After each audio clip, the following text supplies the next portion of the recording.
Hello, everybody, and thank you for tuning in to Damien Sneed Dialogues, Episode 7. This is a very exciting time.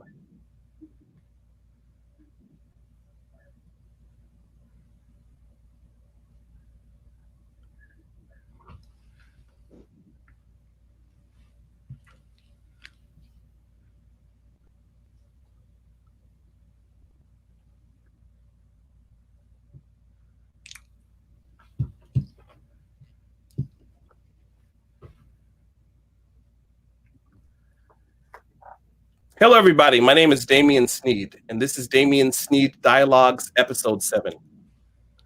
Today, I'm very excited to have two very special guests with me, and I'd like to introduce each of them and let them say hello to us. Our first guest is a friend of mine. Her name is Dr. Charrise Barron.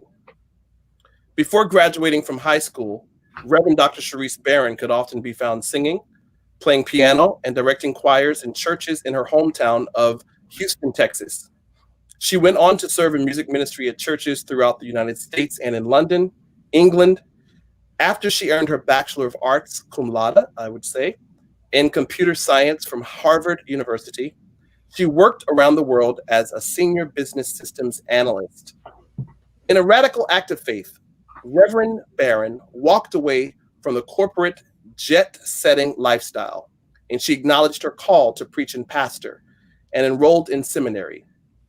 She graduated with a Master of Divinity, summa cum laude, from Yale Divinity School in New Haven, Connecticut. Dr. Barron was licensed and ordained in the ministry of the gospel at Joy Baptist Tabernacle in Houston, Texas, under founding pastor Dr. Michael P. Williams and senior pastor Dr. Gregory Ballard. Subsequently, she served as pastor of the Black Church at Yale, a fully student-run campus church founded in the early 1970s by Black Yale students and alumni. Her pastorate at the Black Church at Yale concluded in 2010 as she took another leap of faith, this time into doctoral studies. Reverend Barron earned a PhD from Harvard University in African and African American studies, with a secondary field of study in ethnomusicology. Dr. Charrise Barron is a newly appointed assistant professor of Africana Studies and Music at Brown University, effective just last week on July 1st, 2020. She joined Brown's faculty 2 years ago as a Presidential Diversity Postdoctoral Fellow in Religious Studies, Africana Studies, and the Center for the Study of Race and Ethnicity in America. Dr. Barron has taught and guest lectured at Harvard, Yale, Colorado College, and Brown University. She's even lectured at the historic Apollo Theater in Harlem, New York. While her researching, writing, and presentations have explored a range of topics in African American religion, music, and history, her current book, Project, centers on contemporary gospel music. This work illuminates the marked shifts away from previous eras of gospel performance and culture which have defined recent decades of the genre. Dr. Barron is currently an associate minister at Union Baptist Church in Cambridge, Massachusetts. Can we welcome Dr. Charrise Barron? Hello. Hello, everyone. And my next guest that I'd like to introduce is Dr. Cory Hunter. Dr. Cory Hunter holds a dual appointment as Assistant Professor of Music at the University of Rochester and Assistant Professor of Musicology at Eastman School of Music. He received his Bachelor of Music in Vocal Performance from Eastman School of Music in 2006 with distinction, a Master of Divinity and Certificate of Music from Yale Divinity School and the Yale Institute of Sacred Music in 2009, and he received his PhD in musicology from Princeton University in 2016. His current book project, The Politics of Spiritual Realism in Gospel Music Discourse and Practice, examines Black gospel music in the 21st century and the ways in which gospel artists use various musical and discursive practices as strategies to communicate their theological commitments. As a recipient of numerous fellowships and awards to support his research, Dr. Hunter received the Carter G. Woodson Predoctoral Fellowship at the University of Virginia from 2015 to 2017, the Postdoctoral Fellowship in American Studies at Brandeis University, 2017 to 2018, and the Postdoctoral Fellowship at the Frederick Douglass Institute for African and African American Studies at the University of Rochester, 2018 to 2019.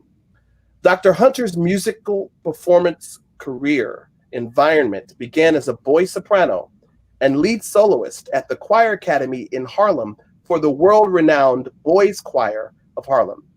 He has toured internationally, performing in concert halls across Europe and Canada, as well as in leading U.S. venues such as the Kennedy Center, Carnegie Hall, Lincoln Center, and the Apollo Theater.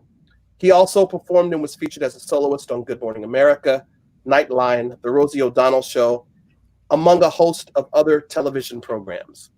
So I must say, as we're welcoming Cory Hunter, can everyone welcome him? Hey, everybody.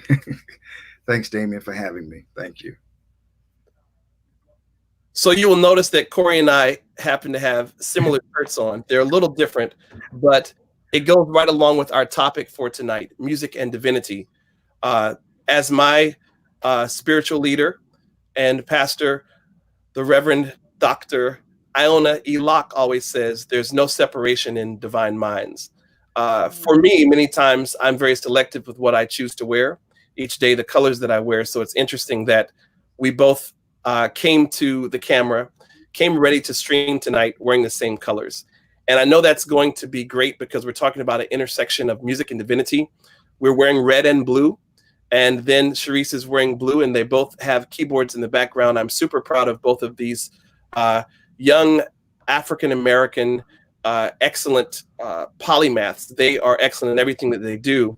And I must say, neither of them included in their biographies that they have worked with me as charter members of my choral group, Chorale Le Chateau. Yeah. And they had a chance to perform at the Kennedy Center for the inauguration of President Barack Obama, a great president he was, 44, a great president. And it's amazing because they both had a chance to perform there at the Kennedy Center along with the late Jesse Norman, Angela Bassett, her husband, Courtney Vance, for a program called Jazz and Democracy, where all of the music selected in the repertoire dealt with the intersection of jazz and democracy, stating that everyone has their lane, but yet they can still be a soloist or they can fall back into the group as a team player. That was put on by the former Supreme Court Justice Sandra Day O'Connor and my mentor, Wynton Marsalis. And so today our conversation deals with the intersection of music and divinity. I must say that these two young people are absolutely phenomenal. I met them through the Reverend Dr. Darius Thomas Curtis, who's on watching, who pastors in Chicago. He was at the Yale School of Music and the Institute of Sacred Music at the esteemed, renowned Yale Divinity School. And I had a chance to meet both of them. We've traveled together. We've all stayed over at each other's places together. They have come to New York on a whim to help and assist, and I appreciate them greatly. They are family, but I'm super proud of them. So tonight, as we get started, I'm super excited because I already feel that tonight's episode will be very special in explanation, in definition, but also in allowing people to understand what this divinity call, this divine call is that is upon each of our lives, that guides us, that steers us, and that informs everything that we do.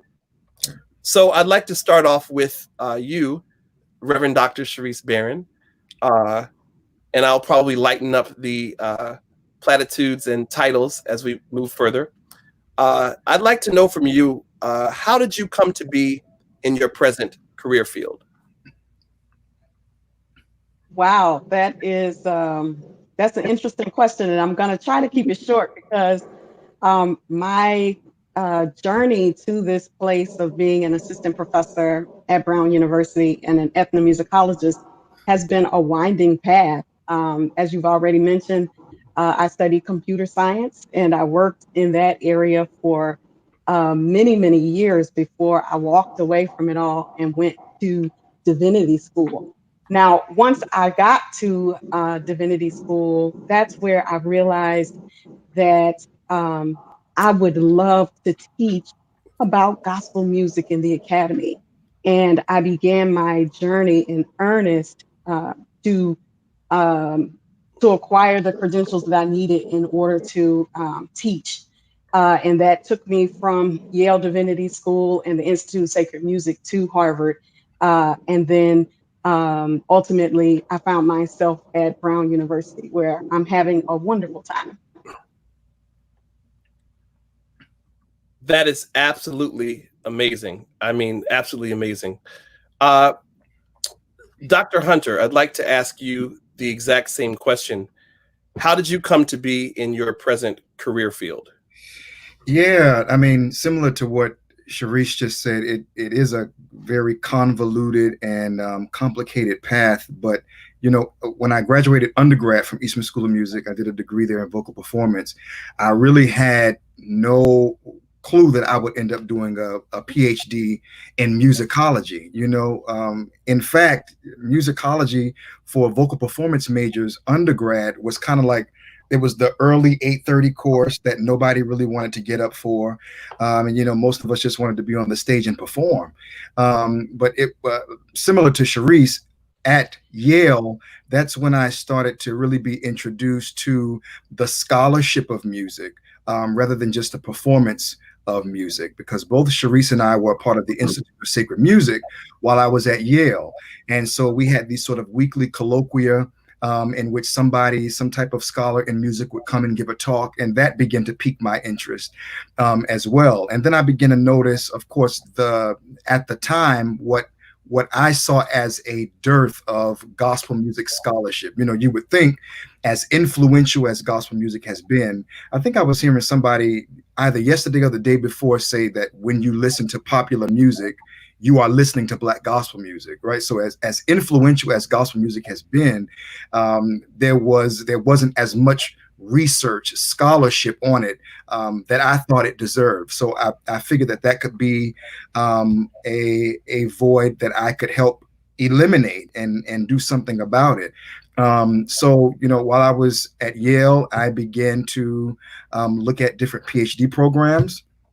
And really, again, the truth of the matter is, even when I first got to Yale, initially, I was actually looking at doing a PhD in Old Testament studies or New Testament. And I even met with Jeremy Holton, I believe is his name, who was the New Testament scholar at the time, because I knew that I felt called to do more. I just didn't know exactly what field.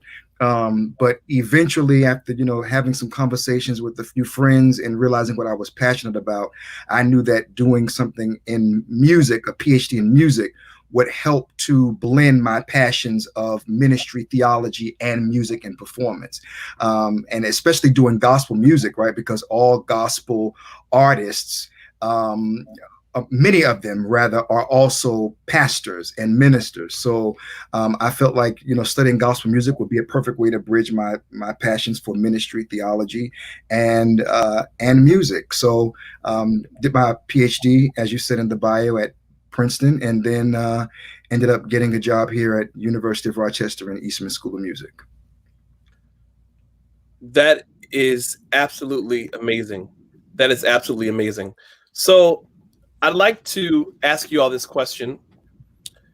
You mentioned the word, Dr. Hunter, scholarship.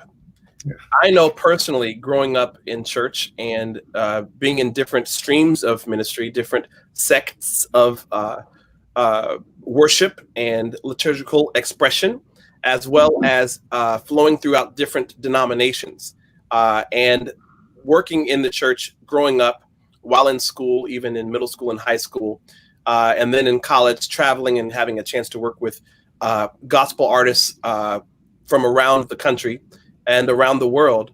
I have heard the ideology that people who are using their giftings and their voices, their musical talents for God, for divine purpose, that there's no need for scholarship, because the universal construct of study and education through the portals of an institution of higher learning can actually become constricting, because that person conforms to an aesthetic or a principle that limits the free flow of the Holy Spirit, or limits the free flow of divine improvised expression, particularly dealing with the expression that is known throughout the African American diasporic worship, if you know what I mean. I know you all are really steeped in this like a tea bag. Yeah. So you all mentioned scholarship. Did you ever have anyone that told you maybe you should not pursue divinity school, or you should not, continue to go forth in this manner? Because what I love about it, you all are very articulate.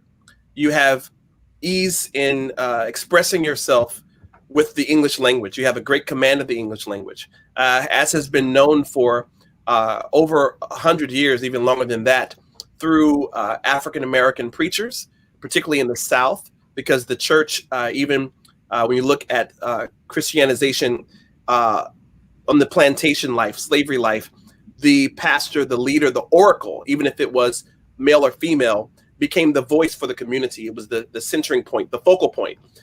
So the fact that someone of color and someone out of church, or church, as they say, Mm-hmm. expressive, and be able to have a great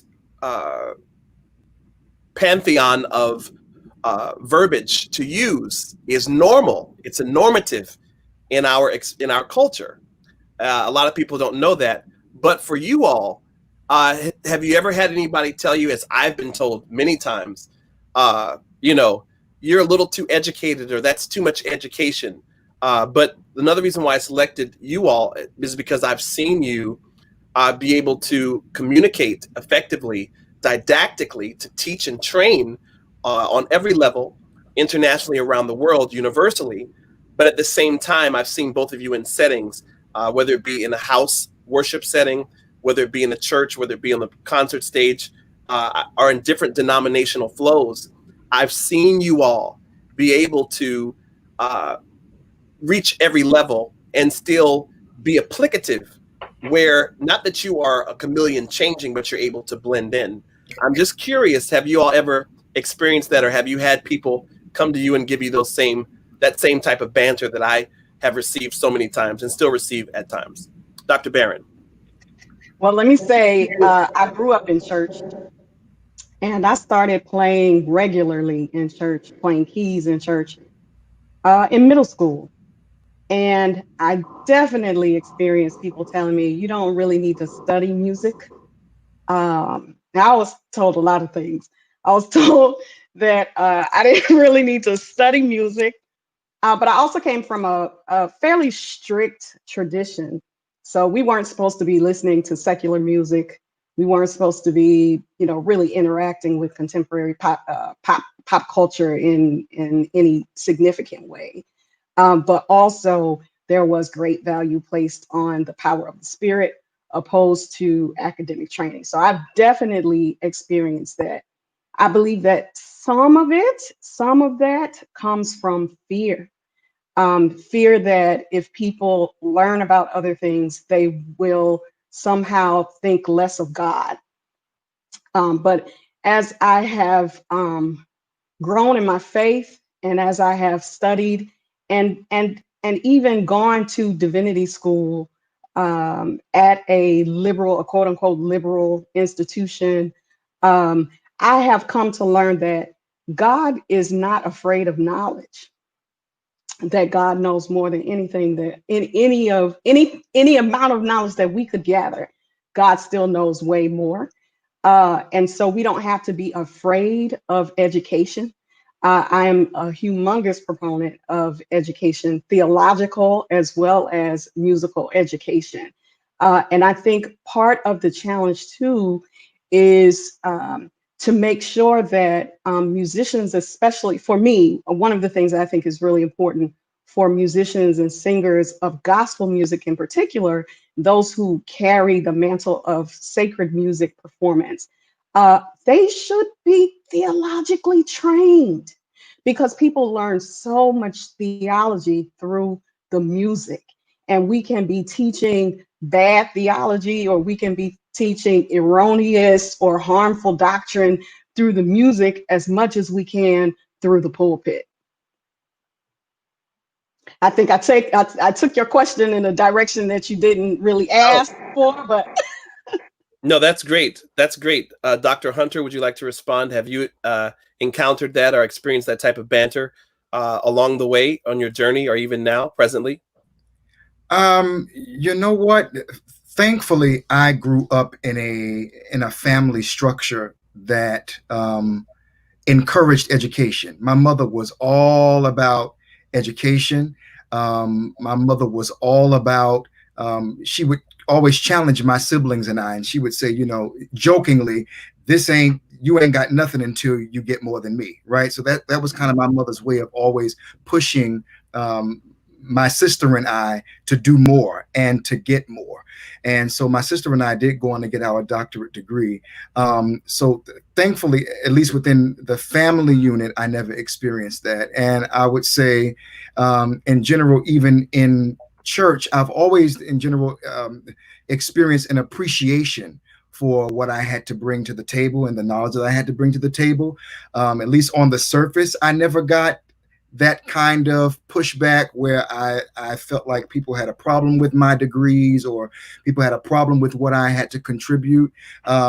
But I know that is the experience of many people, that they oftentimes get a lot of pushback, and you do have a lot of fear and intimidation in the church when it comes to knowledge and education. And people think that knowledge and education and spirit cannot cohabitate within the same stream of consciousness. You know what I mean? And so, but to your other point, you know, as far as people thinking that me writing and doing scholarship on gospel music can somehow be confining. And I can see the truth in that, right? Because there are certain moves that sometimes we have to make critically and theoretically in order to conform to a certain paradigm. However, as a scholar, I see my responsibility. The reason why I went into this enterprise really is because I wanted to know how to communicate to people on multiple levels. I wanted to be able to talk to somebody on the street, in the hood, in the church, and in the academy with PhDs, right? So having this degree and writing about it, to me, helps us to translate our experience to people within the academic context who may have otherwise misunderstood it and been ignorant about it. So I call myself kind of a cultural translator or a cultural interpreter. And our job is really to explain, you know, using certain critical theoretical vocabularies to explain the Black experience, the Black gospel experience, and do that in a way that does not dilute the experience, and be true to it. So you can be true to the experience and still be writing about it. Very good. Very good. Can I just say one other thing, because I don't want to throw my my church home where I got my original spiritual formation. I don't want to throw them under the bus, because I learned a lot in that church. First, my mother was a big proponent of education, so she was pushing her children to go for the best education that we could get. But at the church, even though there were people who were not really, or who were telling me that I shouldn't be trying to study music because I didn't need it, there was so much that I learned. I learned how to pray, and I learned spiritual discipline. I learned discipline. And these are things that when you enter into the academy to study religion, especially when you're coming out of a tradition, if you have any kind of desire to stay with your tradition, you're going to need these spiritual building blocks that I got from that church that I grew up in. So I want to make that very clear, that there were many things that I got from my church growing up, even though education was not necessarily what they had to offer me. Excellent. Now, I wanted to know about your personal connections to music, instrumentally, vocally, etc. And you've already discussed your background in music, but Charisse, you mentioned something that connects the three of us. You mentioned your mother. Mhm. We all have lost our mothers. Mm. I'm not sure, what year was it for you, Cory? 2015. What year was it for you, Charisse? 2000. 2000. And for me, it was also 2015. And I must say, for me, I'm grateful for my parents. I'm grateful for being adopted. But it was the relationship of my parents, the parental download that they presented for me, not just church, but they presented for me God. They presented to me the opportunity and the ability to be able to not just express my gifts and talents, but to be able to find an anchor for whatever life would send me. So even though I personally miss them greatly, I dream about them all the time, and I feel like I wish they could have been here for a longer period of time. It, for me, musically, the hymns come back. My mother's favorite hymns, like "Yes, God is Real." I can feel Him deep within or deep in my soul. You ask me how. I can think about all the lyrics, or I can think about the hymn that my mother loved so much. May the works I've done speak for me.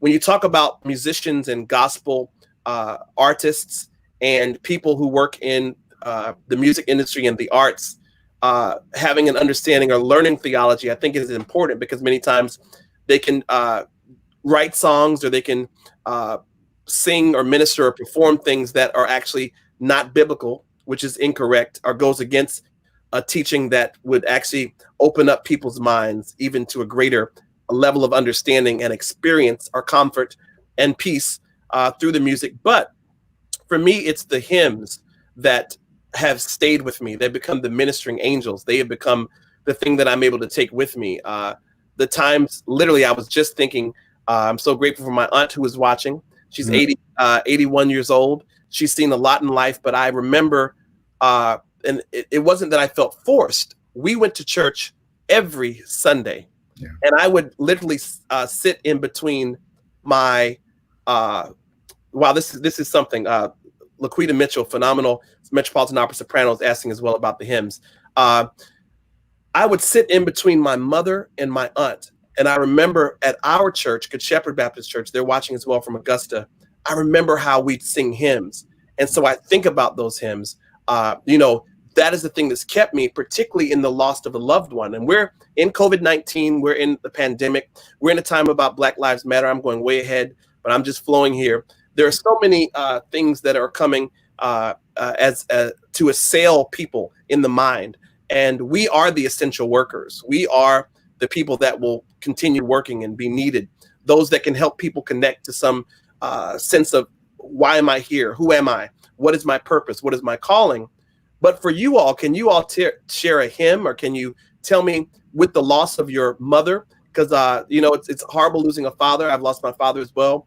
But it's something about losing a mother and the feeling of the emptiness, the void that you have. And when you go through life, and as decorated and as you both are, and the awards that you have received, and the letters, and the accolades, there's certain points, I'm sure, like me, where you've walked across a stage receiving your diploma, and you wish your mother could be there to see it. There are moments like now where you wish, we wish, I'm sure, that our mothers could be there to hear what they poured into us. Yeah. And it's now intrinsically and innately flowing out of us, that we can pass on to the next generation. Yeah. Can you all speak to that, or that significance of music, or particularly with the loss of your mother, or if there was a relationship with you and your mother where you all would sing together, or certain hymns or certain songs that you hear that you think about your mother? Dr. Barron.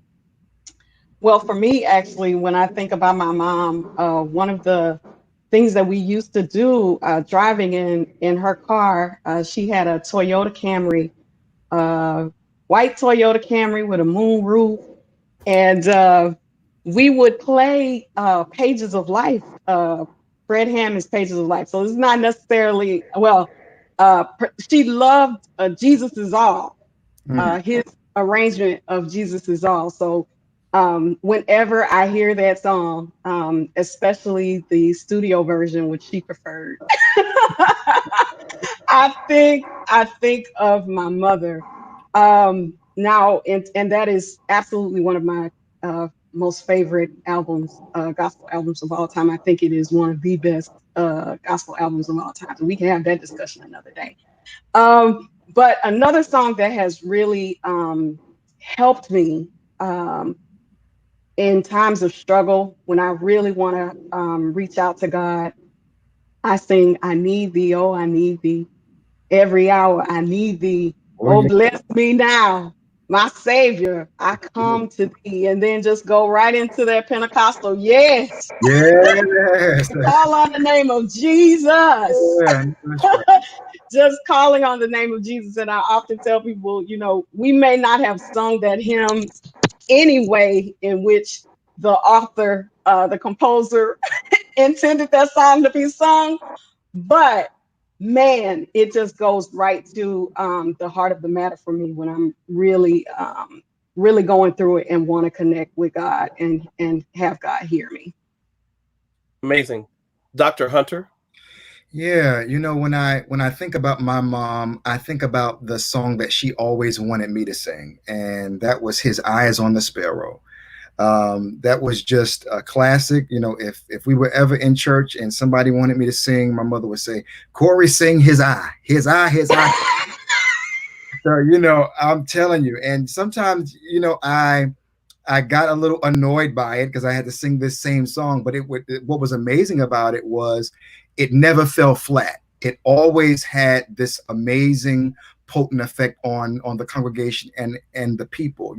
There are certain songs, and that's what I think the power of hymns really represents, and the power of these classic songs is that they really represent the transcendence of time. They aren't just sort of one-hit wonders that are designed specifically to be number one on the gospel charts or products of gospel commercialism, products of the industry, but they transcend time. And no matter when you sing them, no matter the context in which you sing them, the song in and of itself, the song transformed the space. The song has the ability to transform the space, which is so powerful about certain hymns and certain songs. And my mother also, when I think about my mother, I think mainly about James Cleveland and Shirley Caesar, right? All things Shirley, all things James Cleveland.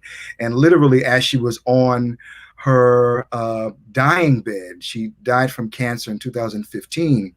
And I wasn't there at the time, but my sister was by her side as she took her last breath. And Sharon played some James Cleveland, I believe it was.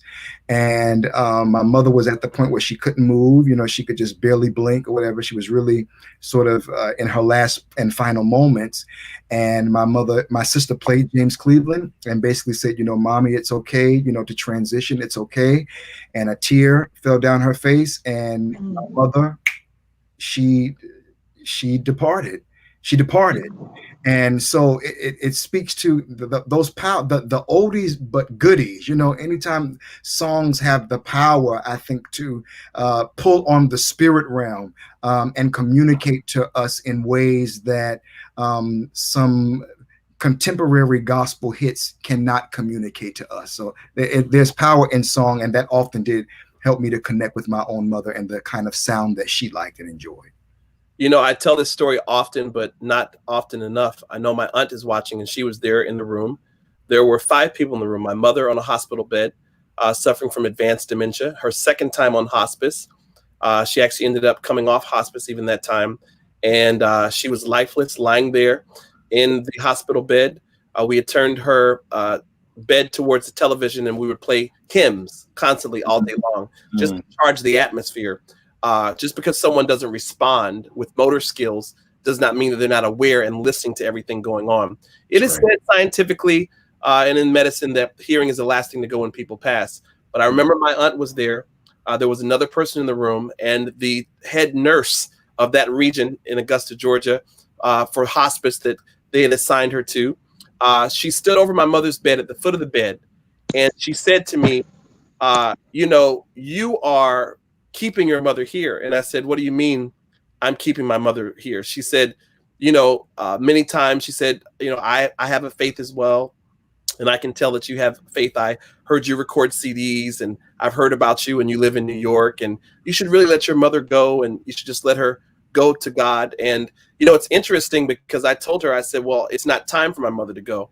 And she said, well, how do you know that? I said, because of my connection, me growing up in church, having to hear music and deal with songs, I'd also developed an ear to hear God. Some people don't believe that someone can hear from God. I do. That's how I got to where I am now. That's my story.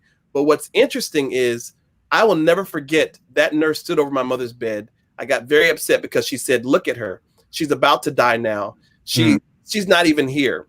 And I remember in that moment, in that instance, for me, prayer is not big words in front of someone or getting on my knees. My aunt was right across from me. And I said a quick prayer. Just as I'm talking to you now, I talk to God like that all the time. And I said, God, I know you're with me. Can you allow this moment to be a moment that you show up and show out? Okay. So I remember looking at my mother, and I was very afraid. I put my hand on the rail of the hospital bed, which is the guardrails to keep her up. At that time, we even had mitts on her hands. And I'm giving all the expression because there may be someone now. You may have a relative who's in the hospital dealing with COVID-19. You may have someone who's dealing with a terminal illness, with cancer or something else, or maybe they have some type of cerebral palsy or multiple sclerosis or anything like that, or there's something else going on. I don't know who it is listening, but I remember sitting there and I had a little fear and a little doubt, but I said, I know you, God. I've been able to travel all over the world and represent you and sing. I'm not perfect, but I've been able to see what you can do. And I believe in the power of hymns and the words of the songs. Like you said, the old songs, Dr. Hunter. And I remember I just stood there and I told the nurse, I said, well, watch this. And I didn't know what God was going to do, but I had faith to believe something was going to happen. And I did this. I said, one of my mother's favorite devotional songs, everybody ought to call him by his name. And my mother scared me. She jumped up out of the hospital bed like this, like this, opened her eyes, looked at the nurse like this, and let her know I heard everything you said. Then she looked at me like this and started clapping and singing the song. And I mentioned this on a live earlier this summer during the pandemic with my good friend Edwina Finley Dickerson. But I usually am so overcome with words and emotion that I can't get through to say this part of it. What scared me, I remember I almost fell, is that my mother's lifeless body became full of life. And my aunt is watching, Dorothy Williams in Augusta, Georgia. She's sitting right there in the same house watching it now. And my mother clapped on rhythm and in rhythm, however you want to say it. And my mother began to mouth and sing the songs with the whisper. You know, when someone's been in a hospital bed and they have a feeding tube and they're not eating, they don't have the ability to sound a strong voice like other people do. But my mother was mouthing all the words. And I sang the second verse and she sang it. And when I finished it, call him by his name. My mother finished it and fell back. And it scared me again. And she went lifeless again. But it let us know that you cannot understand or underestimate the power of music, the power of divinity, the power of what God can do in someone's life for those who believe in him and what it does for them. And my mother came off hospice. That nurse apologized. She took those books out that describe death and the darkening of the nails and the sinking of the eyes and said, I'm taking this book out. You all don't need that. My aunt can tell you. You know, she's not online now, but she's online, but she's not typing now. Sure. But that nurse had to apologize. And my mother had at least another year and a half of life and quality life, which was amazing. And what's so interesting about that is for that moment, two things happened. For the nurse, even though she said she has a faith, it just reminded her that sometimes your faith can be rejuvenated, revived, refreshed. Because in the world that we're living in, there's so many things happening. I'm sorry I'm so excited and sorry that I'm so revved up about it, but I deserve That's something to be excited about. There's so many things that come at us that affect us and bring people into depression. And you look on the news, they're talking about the bubonic plague and they're talking about the negativity of ICE. And we have all these political wars going on and people that use platforms that should be to heal and to give hope and peace. And they're using it to be divisive intentionally. People need an answer. People need something that can heal them. And if they choose to allow music and divinity to do so, and if they choose to do that through the avenue of faith and the avenue of music, they will find out as that nurse found out that she doesn't have the answer just because she has medical science and she has understanding and knowledge that we talked about earlier. And so what it did for me, though, is I realized then that I too was underestimating what I possess with the giftings and talents. And so then I had to realize, wow, this is something that is not only for other people, but for me, I had to start taking this gift even more seriously. Mm-hmm. So now every time I stand to do anything, to play, to sing, it can be instrumental. I realized my job and my calling. This is why I walked away from 22 full scholarships to Harvard and Yale and University of Rochester and all these schools that you all went to, is because I wanted to still be a healer, a physician, but I knew my calling, my job was to do it in music. And so that's why I realize now that every moment that I have, even this moment now, I have to make sure that I share the multitudinous testimonies that I have and let people know the power in music and the power in that. So I'm sorry, I didn't mean to go there. I'm supposed to be you all. That was good. That was really good. But this is what I want to say. How do you define divinity? How do you define your relationship? What is divinity for you? Is it relationship? Is it something? Now, there are textbook definitions. Maybe you can give one of those, Dr. Barron and Dr. Hunter. But how do you define divinity? What has divinity been in your life? Is it real, or is it just something that you teach out of aesthetic and principle and rubric and pattern? Or is it something that you are submerged and immersed in on a 24-hour period of the day, every minute, every second? Dr. Barron? All right. Well, I mean, if we look at the Merriam-Webster definition of divinity, there are a few. One is God. So divinity is God, but divinity can also be the study of God or the study of religion. For me, as we talk about music and divinity, I understand that to be talking about music and God. And for me, God is real. And God is close to me through Jesus Christ.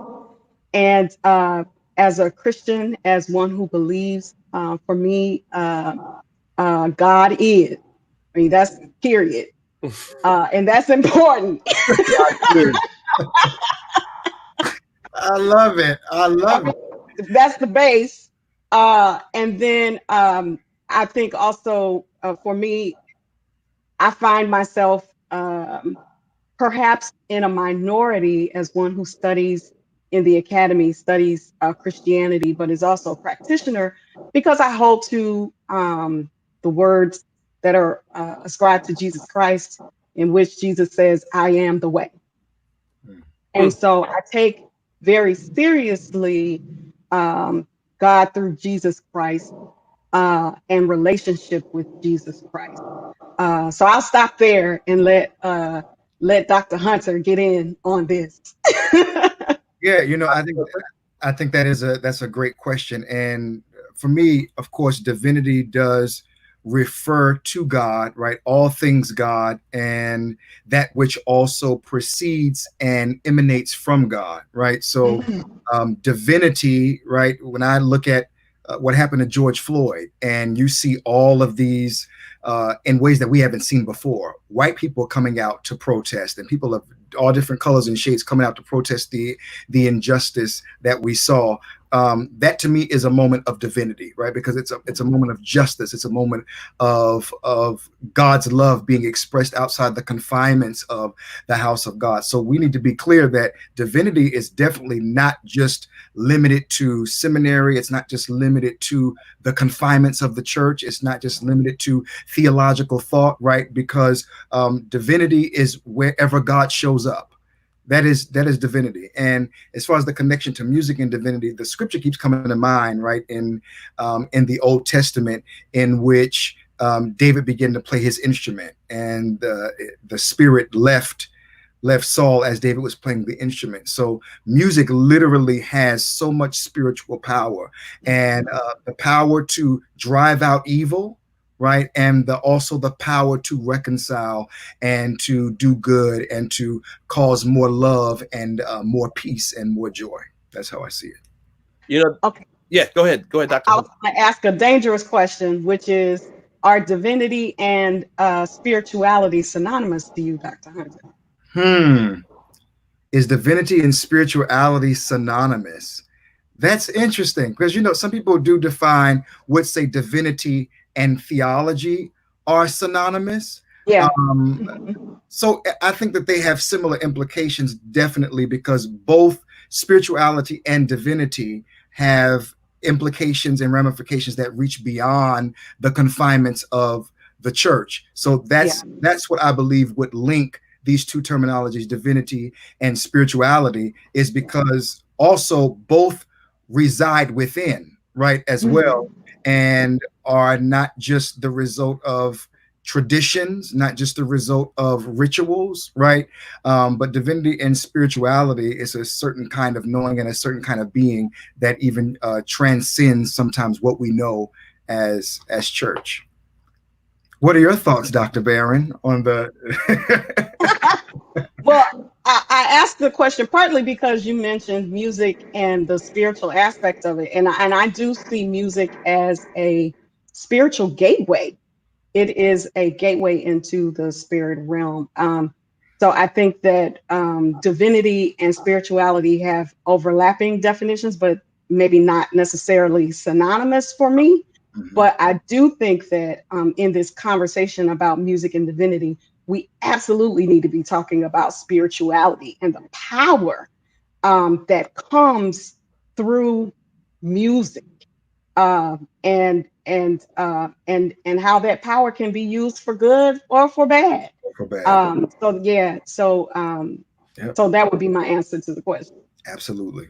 So this is so interesting. Dr. Barron, you just hosted a conference at Brown University with my friend, the great Cory Henry, and also the great Dr. Tammy Kernodle, who's the Yes. current president for the Society of American Music. Now, what was the name of that conference and the theme? Spirit sounds. Spirit sounds. Uh-huh. So spirit sounds, and it was an exploration of Black music and spirituality. Yes. Yeah. I was invited to attend, but I was not able to because of my busy schedule. And I know one of the things that you have initiated, Dr. Hunter, I know it's interesting for the people that are signing on, that we both ended up wearing the same color shirts. They're different brands, I can tell by the inside here of my collar, but they're the same. And then you will notice that both Charisse Barron, the Reverend Dr. Charisse Barron, and both Cory Hunter, Dr. Cory Hunter, Reverend Dr. Cory Hunter, have keyboards placed right behind them. They didn't do that. We are all in different states. Well, we're in the same state, but I'm in the downward part of New York, as Governor Andrew Cuomo always says, in New York City. Cory, you were in Rochester, New York, and Dr. Barron, you were in Providence, Rhode Island. Rhode Island. We're all in the northeastern corridor of the United States of America. Now, Dr. Hunter, I know that you just started a course that I'm very excited about, that I just started at the Manhattan School of Music, but you have started this course at the Eastman School of Music, University of Rochester, where you're on the faculty, where you also attended. And can you tell me what the name of that course is? So one of the courses that I started, well, I kind of continued it and took over Paul Burgett's course. But one of the courses is Music of Black Americans. So I taught Music of Black Americans and Gospel Music the first semester. And the second semester, I taught Religion and Black Popular Music course, as well as a grad course on Sacred and Secular Black Vocalities for a grad course at Eastman. So I decided to highlight some of the things that you all have recently done in your academic career, because again, for people that are just tuning in, and for those who have been with us since the beginning, you all really are at the pinnacle. To me, you are the quintessential examples of excellence, of people who have gone on to get terminal degrees, people who are comfortable in who they are, in their culture, and their roots.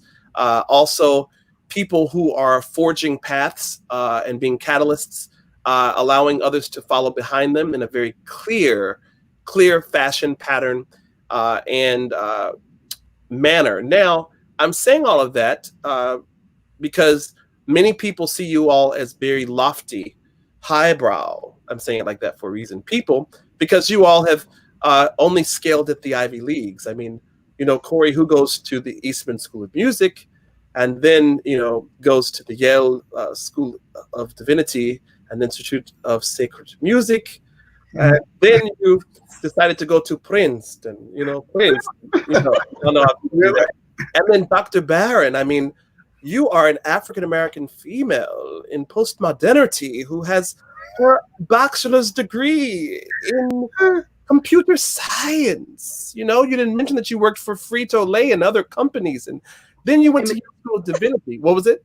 M&M's. M&M's. Oh, you see, we're hungry. Yeah. Did not say Frito-Lay. Really, Damien? And then, as you all see, and I do that on purpose, you can see that even though they're very educated and very brainy and cerebral, they're very down to earth. That's why I selected them for this platform. Yes, and even Wendell Craig Wood just said he's met Dr. Hunter and found him to be quite humble and gracious. See, everyone's flowing right in line.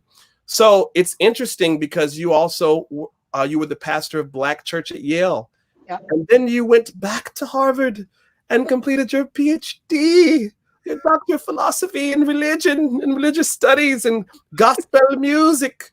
You all are really doing it. But this is my question: how significant was growing up in church on your development as a person, or even in your career? Now, we talked about church and we talked about some of the experiences, but it's very interesting. As Hope says, you all are amazing, brilliant, and you're cloaked in humility. Hey, Hope, give me some Hope.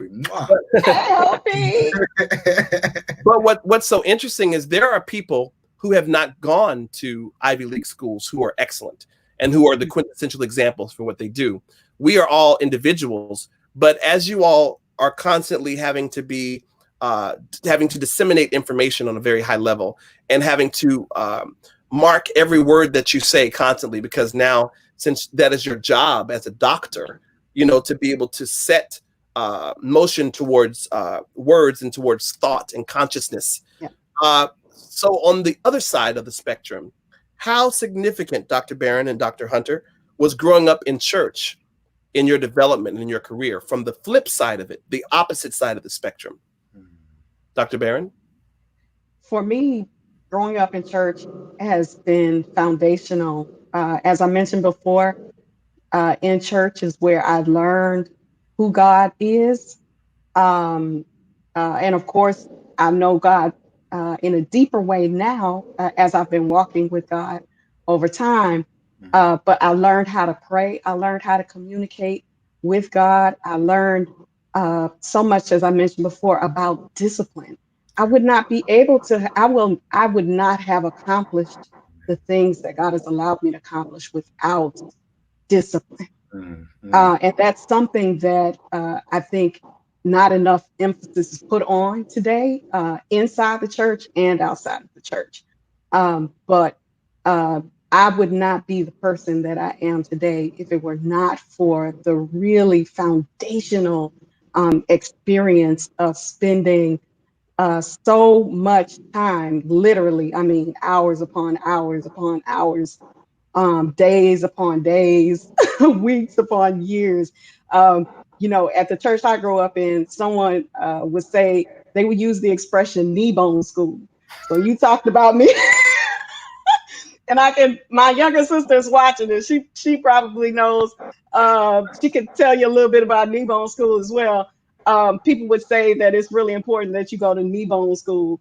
And that really was basically saying, learning about God and learning how to be disciplined and learning to pray and fast and all of those sorts of things, and learning how to be humble, even in any gift that you're given from God.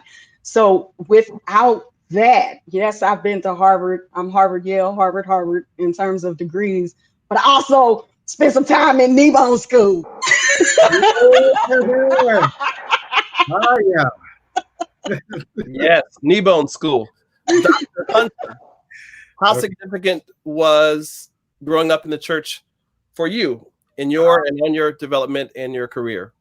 Yeah, I mean, very, very, very significant. My mother raised us. My mother and my father raised us in church. My father was an associate minister, so I watched him all the time in the pulpit. My mother was always working in the church, doing work in the church. My sister also eventually became a minister. She's a minister as well in the church. So whatever I have done, it's always been rooted in the church and my upbringing there.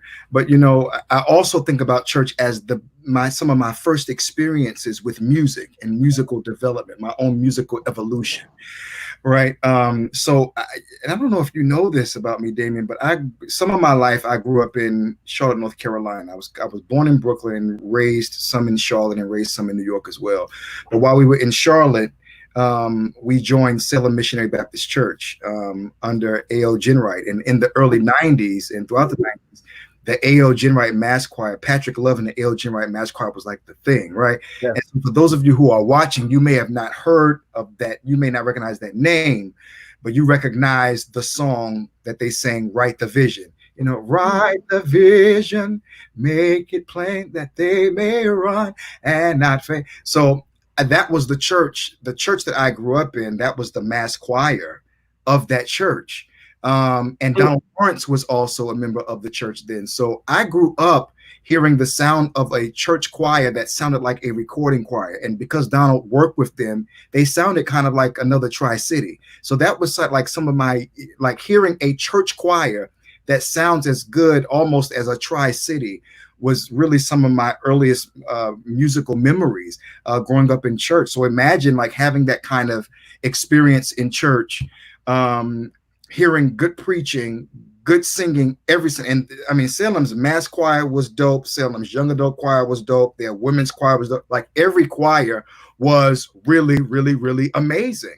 Just really amazing. And so imagine being in that kind of environment, right? And then leaving, going into another church and hearing what the regular average church choir sounded like. I was really spoiled, right? But what it did was it taught me a certain standard of musical excellence. Hearing that level of musical artistry taught me excellence, taught me what I was capable of achieving. I think it prophesied my future and me pursuing excellence myself. So, and experiencing music in the church is my earliest memories of experiencing God supernaturally and feeling these, what we call goosebumps all over my body, and not knowing what it was that I was experiencing, but knowing that God was doing something in me. So music in church was stirring my soul, and God used music to draw me closer to himself. God used music to show me who I was, the musician, minister, and all those things. And yes, Wendell just put up there a comment about Richard Odom, because Richard Odom was also there when I was at Salem, and he sang the song, I can depend on Jesus. Like when he started out with that phrase, people just went in. I mean, he just had an anointed voice. So growing up under Richard, Patrick Love, Donald Lawrence, A.L. Genwright Mass Choir in church, I mean, you really could not ask for a better musical foundation from a Black church perspective. Can I talk a little bit about my musical formation in church? Sure. Because it was in some ways very different. So I grew up in Houston as well. So I was born in Brooklyn too, and then but grew up in Houston, Texas. And Houston has some of the most amazing gospel artists, period. But I attended a local church, Pentecostal Holiness Church, and we weren't part of Kojic or any kind of national or even big regional kind of structure. But we did have an organist at the church, and his name was Lloyd Wayne Rogers. And you could not tell me that he was not the best Hammond organ player in the world. He was just amazing what he could do with the organ. And we had at our church the young people's choir. That was the main choir. It was youth and young adults, and they could just sing. He also had a community choir, And so for those early years, before he left the church, that was a big part of my formation. Now, prior to that, my first instrument that I actually formally studied was violin, Suzuki method, violin, and then yes, I did not know that you played the violin. Okay. yes, I can still play some minuets for you right now. I did not know that. Yes, We're finding indeed. so much about each other right now. I did not know that. So violin was my first instrument in school, and then piano and voice. But gospel music was a love for me for probably almost as long as I could remember. I've had a deep and abiding love for gospel music, and much in the same way that you say, Cory, that you were able to experience God through the music. That has been the case for me. So it makes sense to me that now I am formally teaching gospel music, among other things, in academia, even though I was a computer scientist and worked in that industry for a long time. For others, they say, like, how in the world could you go from computers to music? But for me, it all makes sense because Jesus and gospel have just been there, for all of the journey. And if I can add to that as well, because in Charlotte, right, you had Donald Lawrence, who was in my church, but you also had Pastor John P. Key, who was also in Charlotte, North Carolina. So that soundtrack, the soundtrack of John P. Key, was often sung in my church growing up in Charlotte, North Carolina. And for a temporary period in the late 90s, Daryl Coley also moved to Charlotte, North Carolina. So imagine like having Donald, Patrick Love, right, Richard Odom, John P. Key, Daryl Coley, all right there. All of that helped to. And Daryl Coley is, anybody who knows me for real knows that Daryl is my favorite singer of all time. Mainly because his music discipled me. Like his music played a huge role in leading me to Christ and in developing my own relationship with the Lord.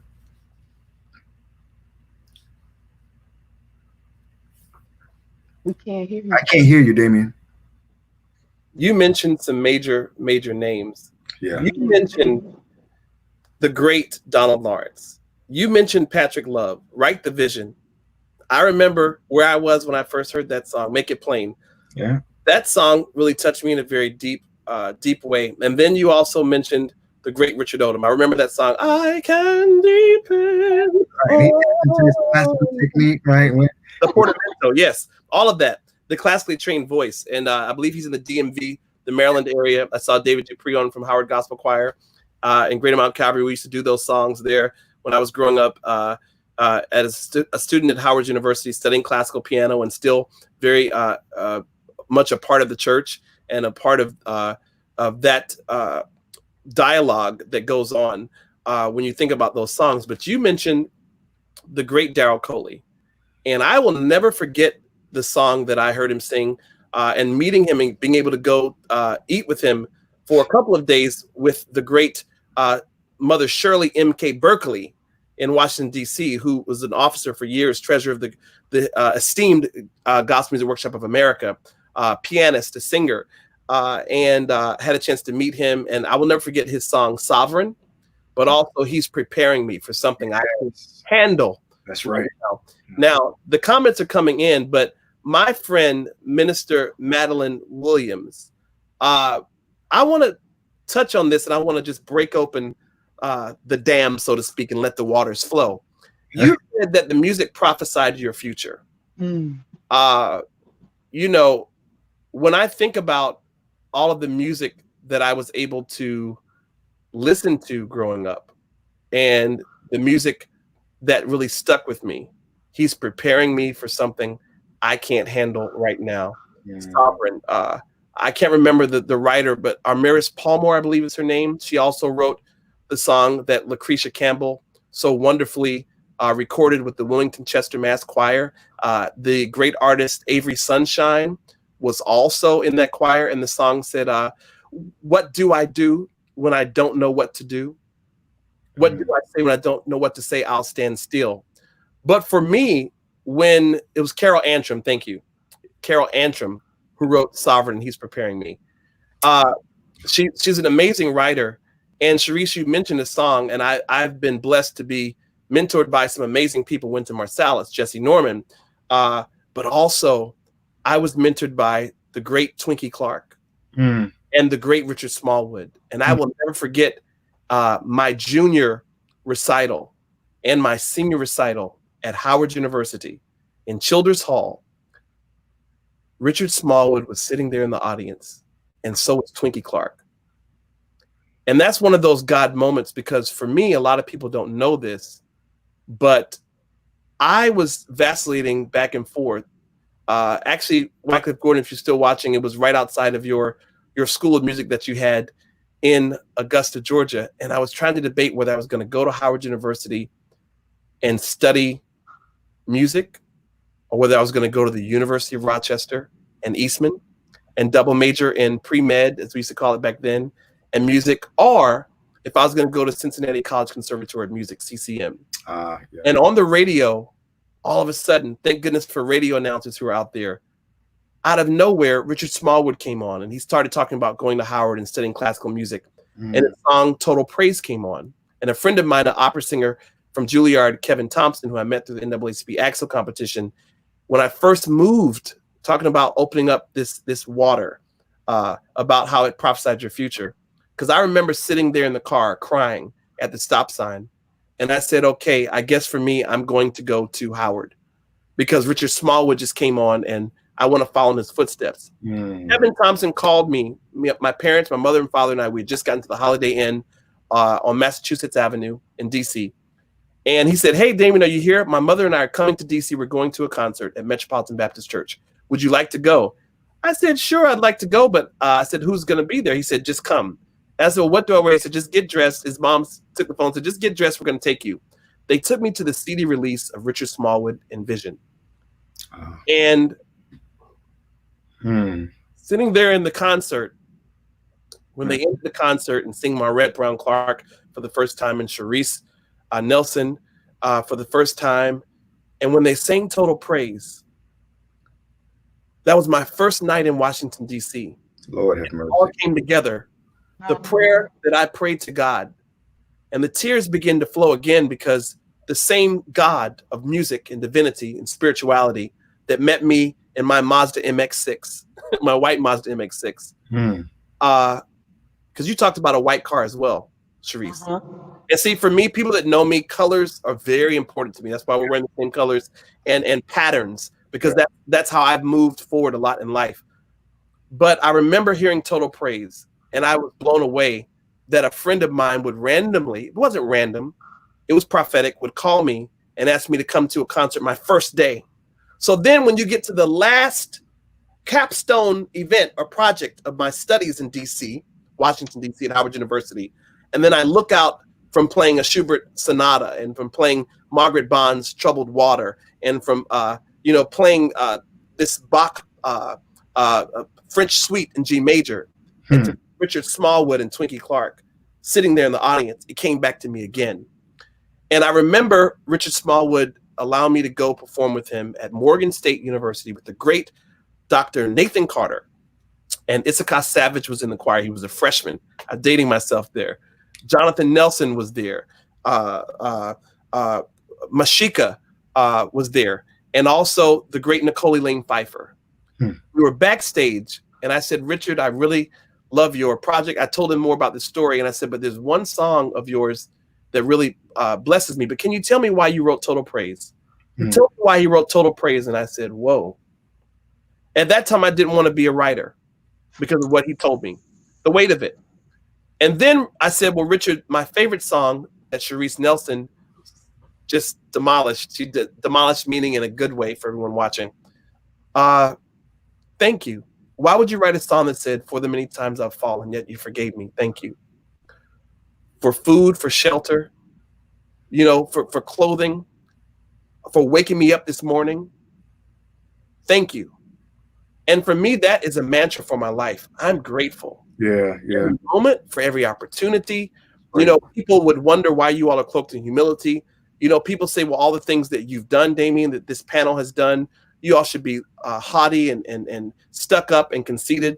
but we're all grateful for every single moment because the pain in our lives has balanced the mountains. The valleys have balanced, and that was on another Patrick Love album. I remember hearing the ad libs from the leader saying that. But this is my question. You said this, Dr. Hunter. You said the hymn prophesied your future. Yeah. For me, music has come to me in very important moments, and it's really spoken to me deeper than just something for the moment or for a church service. Mm-hmm. You know, and it's really taken me to a new place of sensitivity and heightened awareness in that moment. And then I'd find out later on that song would actually come to life in a major way for me. I remember my friend Jason Nelson, Reverend Jason Nelson, Pastor Jason Nelson. I remember when my mother was in ICU with double pneumonia. This wasn't her last time out, but my Aunt Dotta's watching, and she remembers this. And I remember the doctor said, your mother will not live to see Christmas Day. This is maybe December 18th or 19th. And I remember not wanting to go to the hospital. My aunt, her only living sister, did not feel the energy to go to the hospital. Neither did her brother, my uncle, B as we call him. But I had to go by myself as an only child. That was difficult. And I remember, this is not hocus pocus, it's not magic, it's real. Every time I got in the car to leave my house to go to the hospital, and every time I would leave the hospital, different shifts, night shifts, day shifts, it doesn't matter. Even if it was for lunch, I would turn on the radio there in Augusta, Georgia. And you know what would come on the radio for the local station or on Sirius XM at that time?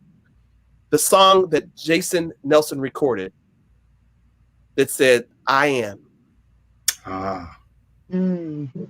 And so for me, in that moment, God became the I am, what I needed. And even when they pulled the plug on my mother, because she was on life support, they pulled it earlier than they were supposed to. I remember I was sleeping on the sofa, and people don't believe me. They don't have to believe me. My aunt was there. Thank God she's still alive to be able to verify this. I remember waking up about 45 minutes before they were supposed to pull the plug. I only lived about 6 minutes from the hospital. And I woke up and I said, Aunt Dot, I saw a hand, and the hand went to the wall and pulled the plug. She's like, Damien, calm down. What are you talking about? You're at home. You were dreaming. I said, no. It wasn't a dream. I saw the hand pull the plug. She said, Damien, calm down. You're here. And you know what happened? Right at that moment, the phone rang. And I answered the phone, my cell phone, and I put it on speaker. And they said, hello, Mr. Sneed. Yeah, this is so-and-so. This is the nurse at that time. It was St. Joseph's Hospital, Trinity Hospital. We just wanted to let you know that we just pulled the plug on your mother a little early. We just wanted to see how her lungs were doing, with the double pneumonia, because she really shouldn't be making it. She shouldn't be breathing, but for some reason she's breathing. We weren't supposed to, but, we'd sort of pull it a little early so that way, if she was already dead, we could just sort of be prepared for your response. But you can come on up here. She's breathing. And there are moments like that. And I'm taking the time to give testimony. So with my next question, can you give us a personal testament or testimony to the power of music and divinity in your life, particularly when the music or the divine experience became prophetic, meaning it was something in the moment, actual, real, where the words came to life, or was something that was already foretelling, prognosticating from something that your grandmother may have said, something very specific, a sermon that you remember, something you read, not even something spiritual. Maybe it was a film, maybe it was a movie, maybe it was a character in August Rush or The Color Purple or something else. But can you give the people that are watching now an actual real life moment where time, eternity, spirituality, divinity, and humanity all met in one? And it was a moment that you can describe as being something that was really a real encounter with this divine presence that is encompassed with the music, the genre, the style that we're talking about, or something that is extremely prophetic. I'll let you start, Dr. Hunter, because you said that hymn prophesied to you. Yeah, it's so amazing that you would go in that direction, Damien, because there have been moments of confusion for me, whether it was about direction or my next step to take, or anything that I was praying about, and the Lord would literally answer my prayer through song. And so, like, there was a time, for example, while I was a pre-doctoral fellow at University of Virginia, and I was really confused about the career path that I was going to take. I mean, you all know, and you know, Dr. Barron, you can attest to this. Like, the path that we are on as scholars is a tough one, and it's not for the faint-hearted at all. You know, you got to take some bruises along the way. You got to know how to take criticism. You have to have thick skin, get back up, keep trucking along, and it requires so much continued confidence, even if it's performed confidence that you don't really believe on the inside. You have to just keep going, right? I mean, we've all had those moments. But I was so stressed out. I was applying I was on the job market. I had just finished an interview. This was, I believe, 2000, because my second year at UVA, it was the school year 2016 to 2017. So it was either 2017 or 2016. I was like, Lord, what am I supposed to do? I really need direction. I don't know if I'm feeling this academic thing. And I needed direction on which way to go. And I felt like I didn't know what to do next. And I took a nap, and I woke back up, and I heard the song playing. For the battle is not yours, it's the Lord, it's the Lord. And that is not a song. I mean, I know that's like everybody's jam, like V. Michael McKay standard, Yolanda Adams, but that was never really a song that like I went to get me through. And I knew in that moment, the Lord was saying, this battle is not yours. You know, you have done all that you can. Now it's time to really rest, sit back, and trust me to do. You've done your best. Now trust me to do the rest, right? And so that moment for me was a moment in which God used music in such a powerful way, a language that, of course, I understand and that I'm well acquainted with, to minister comfort to me, to minister direction, and to minister peace. And you know, a second story I can give. I just remember, again, going back to Daryl Coley. I remember when I was in the Boys Choir of Harlem, and I would commute back and forth from the Choir Academy of Harlem, you know, Lenox, 127th Street, from Harlem back to Long Island. And, you know, one of my classmates, maybe it was Terrence Wright or somebody, one of them messed around and gave me Daryl Coley's Beyond the Veil, his CD. It's also another V. Michael McKay standard. Somebody messed around and gave me Beyond the Veil, and I was about 12 years old. I had never heard a person use their voice like that. It was sort of my first experience hearing runs and melismas. I know the Clark sisters had done it, but Daryl Coley was sort of my first experience with hearing the voice being used in that manner. So anyway, I would be on the train just listening to some of his songs, Standing on the Promises, like all of his classics from that, you know, Beyond the Veil, and, you know, What's in Your Name, and all of these classics, and tears would just begin to flow. And so it was another moment in which God was, of course, using music at 12 years old to just minister to me and draw me closer to him. And so those are some very, very powerful moments that I remember in which music sort of met divinity and ministered to me in a very powerful way. You know, I got to say it, that song, Standing on the Promises of Jesus, but Beyond the Veil is where I witness all your glory. Yes. And that's the reprise. People, if you don't know the song, the great V. Michael McKay from Houston, Texas. Yes. Greatest writers. He also wrote a song by that Walter Hawkins and Tremaine Hawkins recorded, The Potter. The Potter's House. The Potter Wants to Put You Back Together Again. V. Michael McKay is a writer, but that song, the reprise of Beyond the Veil, I have literally played that sometimes 2 to 3 hours straight. Beyond the veil, right. Witness, right. Oh, your glory. Yes. Yeah, in the choir. Yeah. Right. First of all, he starts out in the stratosphere, which is ridiculous. Like, he starts out the song in like way up there in only Daryl Coley range. It's ridiculous. So that song, right, that's an inner court type song that really, it would usher me into the presence of the Holy Spirit, where I felt God actually changing me. I began to transform. I began to feel like something was happening, right? Those are those kinds of songs that aren't just to tickle our fancies, but it's for the purpose of transformation. So, yeah. Okay, now I see Dr. Barron, Reverend Dr. Barron, just brooding and stirring. I cannot wait to hear from you about a testimony, because you've been testifying all evening already. But yeah, what's a prophetic moment? Or, for some people, prophecy is not just a moment; it's a life that you walk out. It's an entire thing. I'm sure what you're walking out now is prophecy, even in your posture, your position, things your mother may not have lived to see, but things that you had heard or things that you would look forward to. It blows our minds, what we're walking in and what we're experiencing. But please tell us, because you are brooding and you are bubbling forth. It's like Nabi, and people who know what that means online understand what Nabi means, to bubble forth, effervescent. Well, there are a few things that I would love to share. First, let me say that for me, one of the gifts that God has given me is songwriting. And I haven't had yet the opportunity to share it as much as I would like. And I feel like that will change in the near future. But one of the things that God gave me, or what God gives me, sometimes is songs that really speak in the moment. For me, ever since my mother passed away, I'm sure many people can understand that there is a feeling of being alone, a deep sense of being alone. When my mother passed away, I was actually working and living in the UK, and well, actually, I was living and working in France.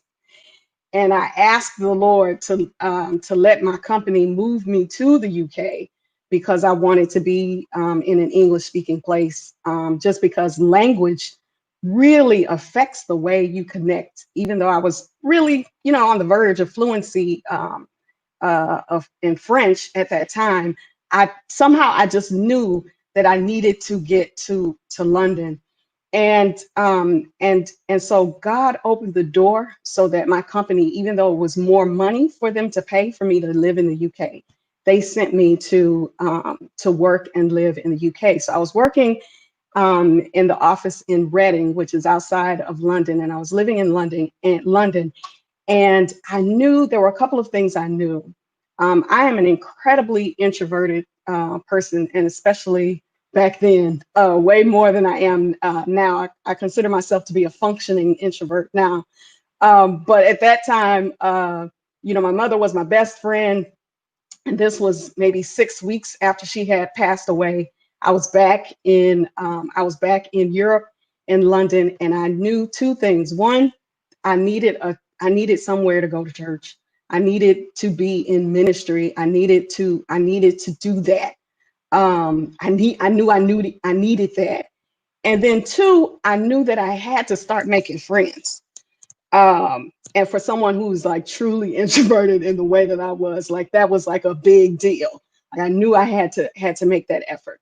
This is a true story. I was literally, I had visited a couple of churches, and I was like, nah, that's not it. That's not it. I was literally driving around, and I end up at this church. I see this church, and I stop. I go in. The church is dismissing.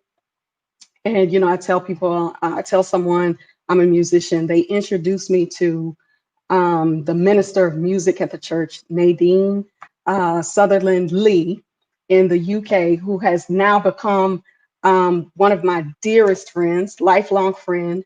And I told her that I played. She said, come back tonight and let me hear you play.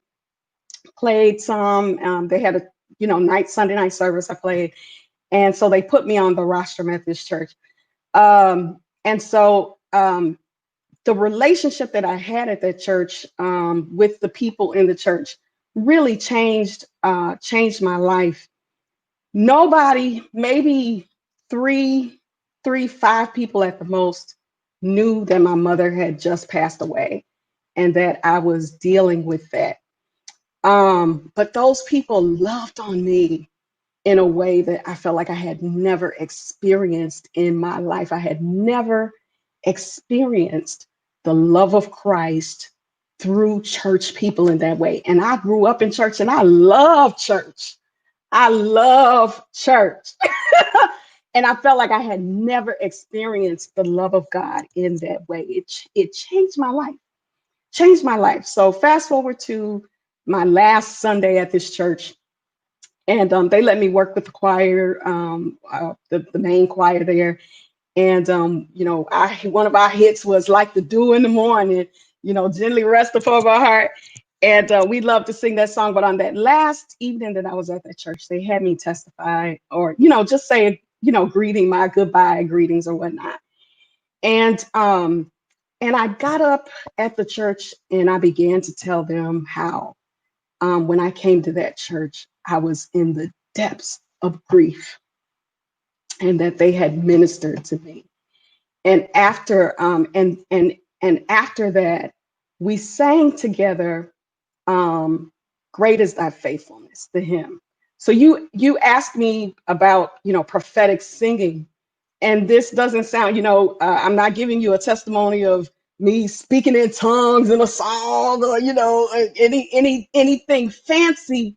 But in that moment of being able to sing congregationally and lead the congregation in the singing of a faithful, old, tried and true hymn, but a hymn that took on so much meaning, it takes on so much meaning after that kind of grief, and walking through the grief, and finding God to be faithful and giving me everything that I needed. I believe you could call that a prophetic moment. And then I can just share one more moment, because this may be helpful to people, particularly in this time of COVID, as we deal with social distancing.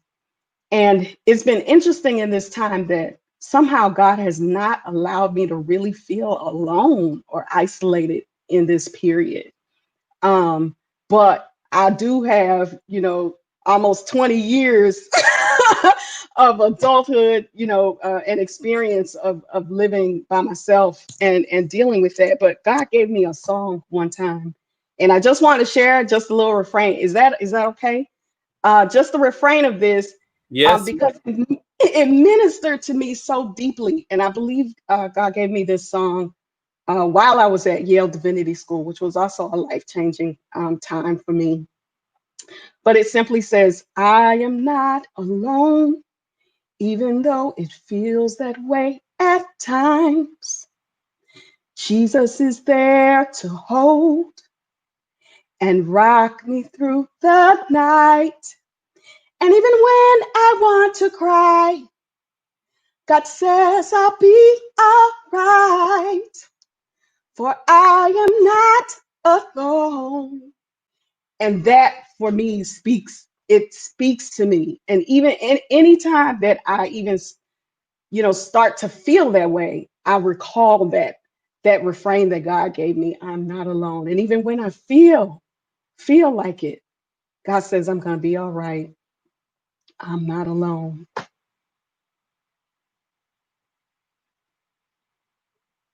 We can't hear you. This is powerful. This is really, really powerful. Wow. Woo, this is amazing. So this is great, because you mentioned something earlier, Dr. Barron, and this question came forward to me. That was a beautiful song. "I am not alone." Yeah. And everyone watching, you're not alone. Music is a universal language. Music definitely has the power to heal and to bring us together, no matter where you are, no matter what your language is. Even if you don't understand the syntax or the language, you also can feel the intent, the intention in the melody, in the rhythm, in the harmony, in the construction of the musical syntax. So with that being said, other than gospel music, is there a difference in music that has a vertical aspect in comparison to music that has more of a horizontal aspect? I'll ask that again. In your opinion, is there a difference in music that has a vertical aspect or music that has a horizontal aspect? And with that question, to combine it, because you all are scholars, so you have no problem combining these two questions together in your response or in your responses. Other than gospel music, are there other music styles which embody the construct of music that does exactly what we have been discussing thus far? So again, is there a difference in music that has a vertical aspect in comparison to music that has a horizontal aspect? And are there musical styles other than gospel music that embody the construct of what we've been discussing this far on our episode 7 of Damien Sneed Dialogues, Music and Divinity? Who would like to go first? Charisse, you can go. Yeah, Dr. Baker. Okay, so just to be clear, I understand when you say music that goes vertical versus music that goes horizontal. We think of music going vertically as music engaging with divinity directly, or talking to, engaging with, in conversation with God, right? And then conversation or music that goes horizontal is music that talks to each other in humanity. Right? It speaks to our fellow human being. I believe that all music is vertical in some way. All music, all music addresses God, or speaks to divinity, our understanding of divinity. It speaks to uh, ultimate significance, or what is ultimately important to us. So all of it, even when we're singing directly to people, we're still engaging with the divine. Part of the reason why I believe that is because I believe, um, in the teaching that I got, in the church I grew up in, that we should always be praying, right? And we know scripture in the New Testament, there's scripture that says that we should always, pray without ceasing. And I believe that prayer can take many forms. Music certainly is one of those ways. But I consider myself to always be in conversation with God, that there is nothing that I do, no matter how good or how bad it may be.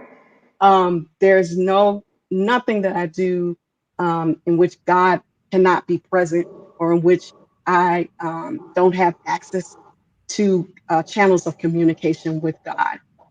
Now, one could say that's a very entitled way of seeing myself in relationship with God.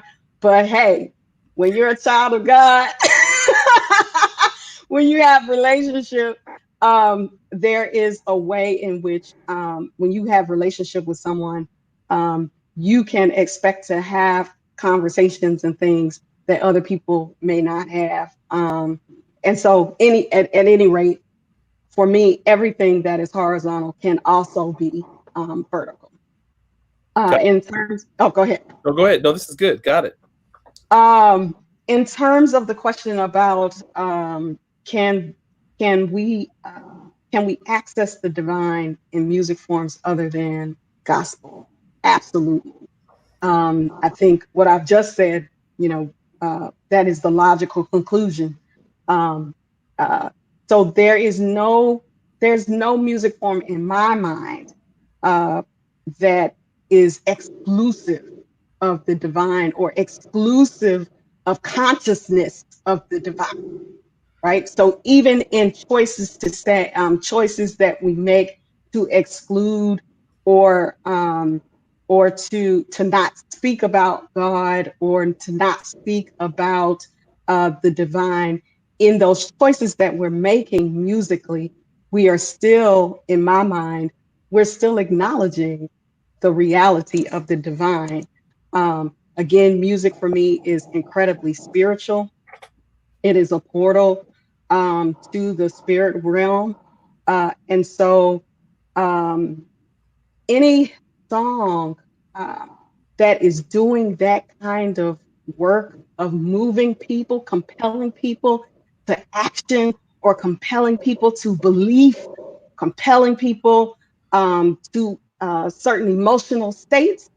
All of that, in some ways, it is certainly a spiritual work, and in that spiritual work acknowledges some kind of understanding of the divine. Well stated. Dr. Hunter.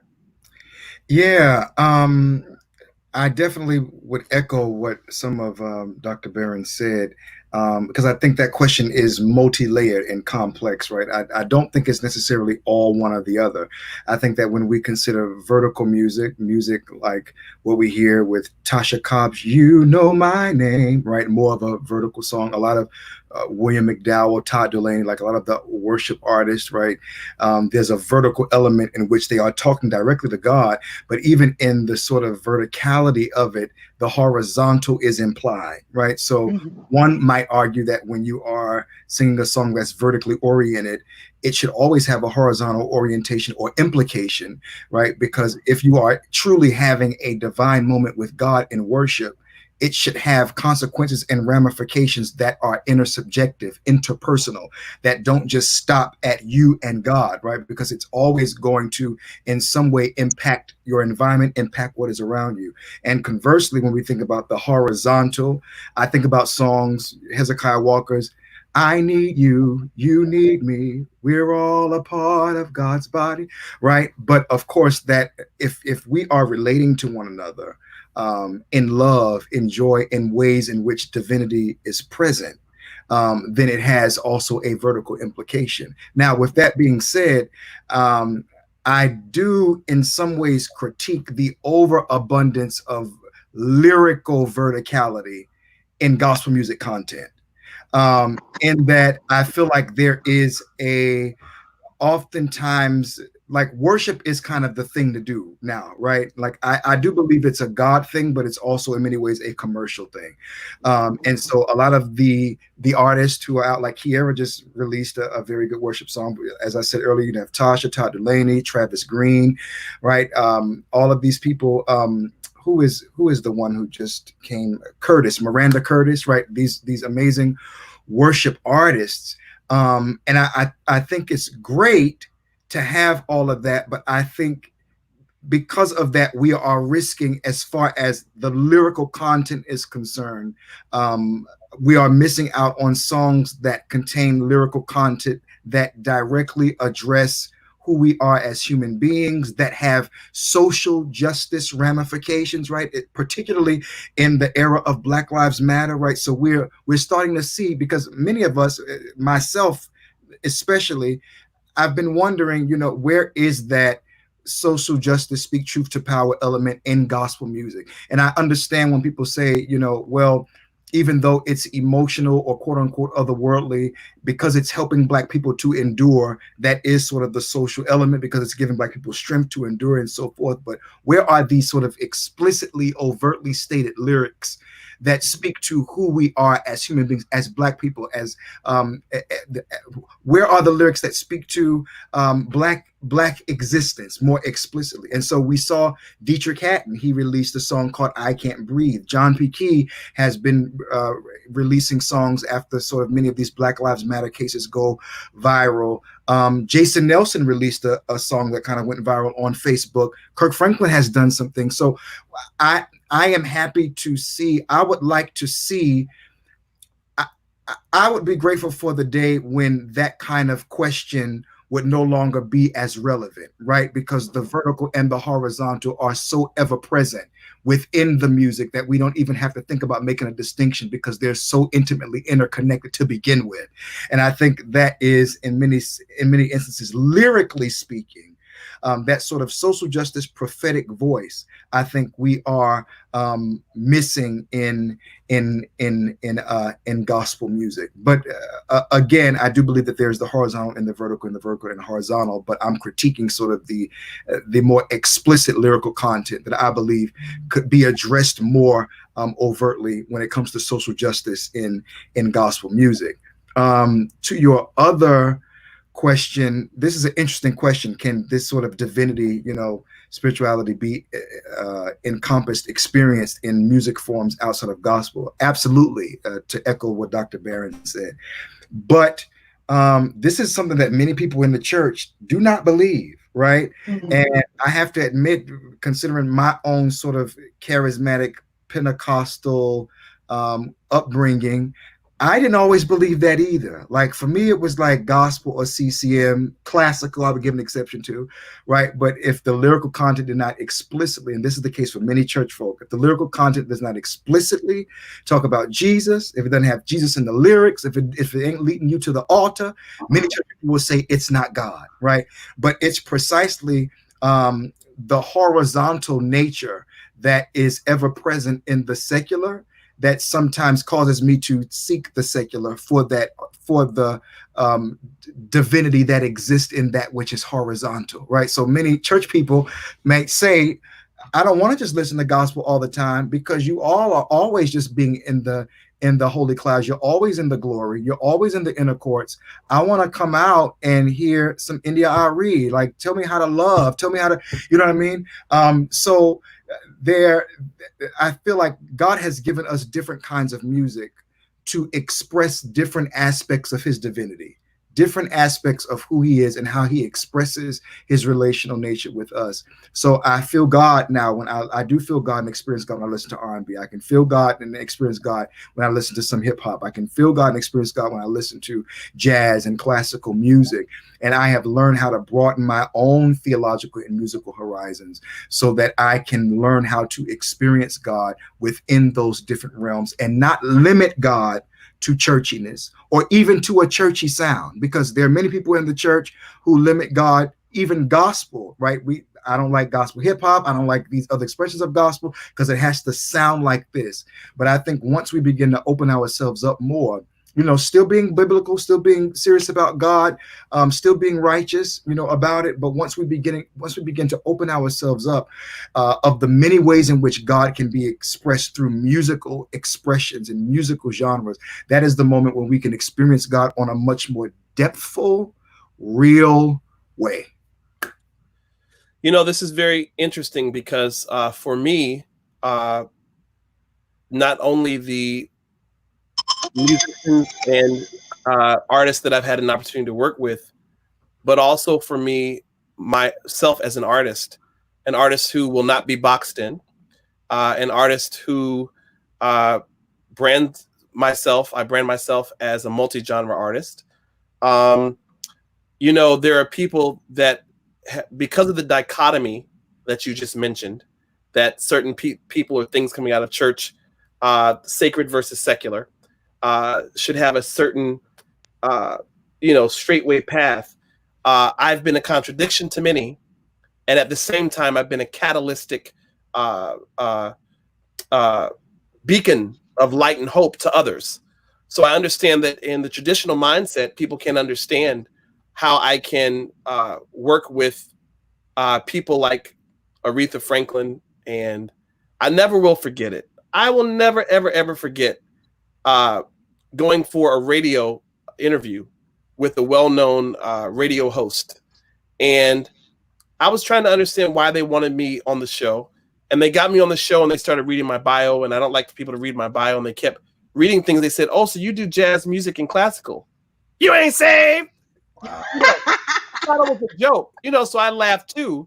And then I noticed it wasn't just the host. There were two other co-hosts, 3 people.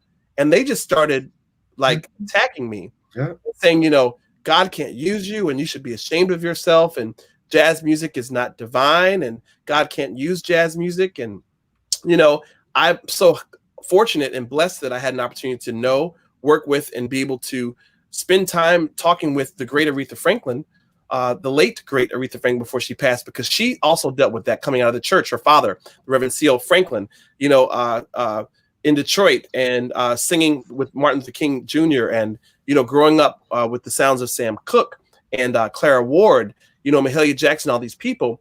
She also had to deal with that to the point where she had to just make up her mind. And, somewhat for Aretha Franklin, people begin to accept her being able to sing Baby, Baby, Baby, or Ain't No Way. Yeah. are then being able to go into respect. And when we would travel with Aretha, she would sing, think about what you're trying to do to me, and then going to Jesus. She just go right into it. Like we could be doing respect, and she would go right into church, and people accepted it. Every artist can't do that. Everybody, some people, they don't want you to sing, certain songs and then go into I Believe I Can Fly. It wasn't accepted. But, what do you want sung at your wedding ceremony, or even for the reception, or even for the honeymoon? Even, time later. Is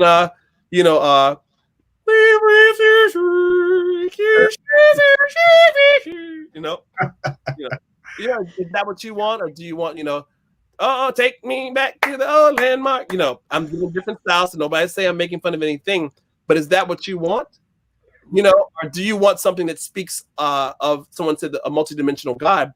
If they study the text, it really, if you look at the Songs of Solomon, you'll see that love is mentioned, and it's very expressive and colorful, and it's very,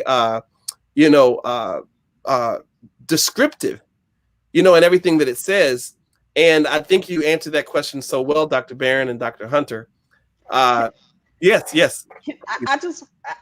So Dr. Hunter brought up a couple of things for me that are really important. The one that I really want to mention is that, so we've all mentioned how we've experienced this, rebuke or critique for, dealing with anything that's quote unquote secular music. For me, I see the challenge now, especially for church musicians. It's not so much that they're being critiqued for doing secular music, right? Because nowadays, gospel musicians, they can, play at a church on Sunday, but also gig with, some of the biggest artists in popular music. For me, the question becomes, do we take responsibility for the music that we associate ourselves with, or that we accompany, or that we support, right? Because there is spiritual work that this music is doing. So singing secular Cool in the Gang, Celebrate, Good Times Come On is very different from Laffy Taffy, or some other kinds of songs.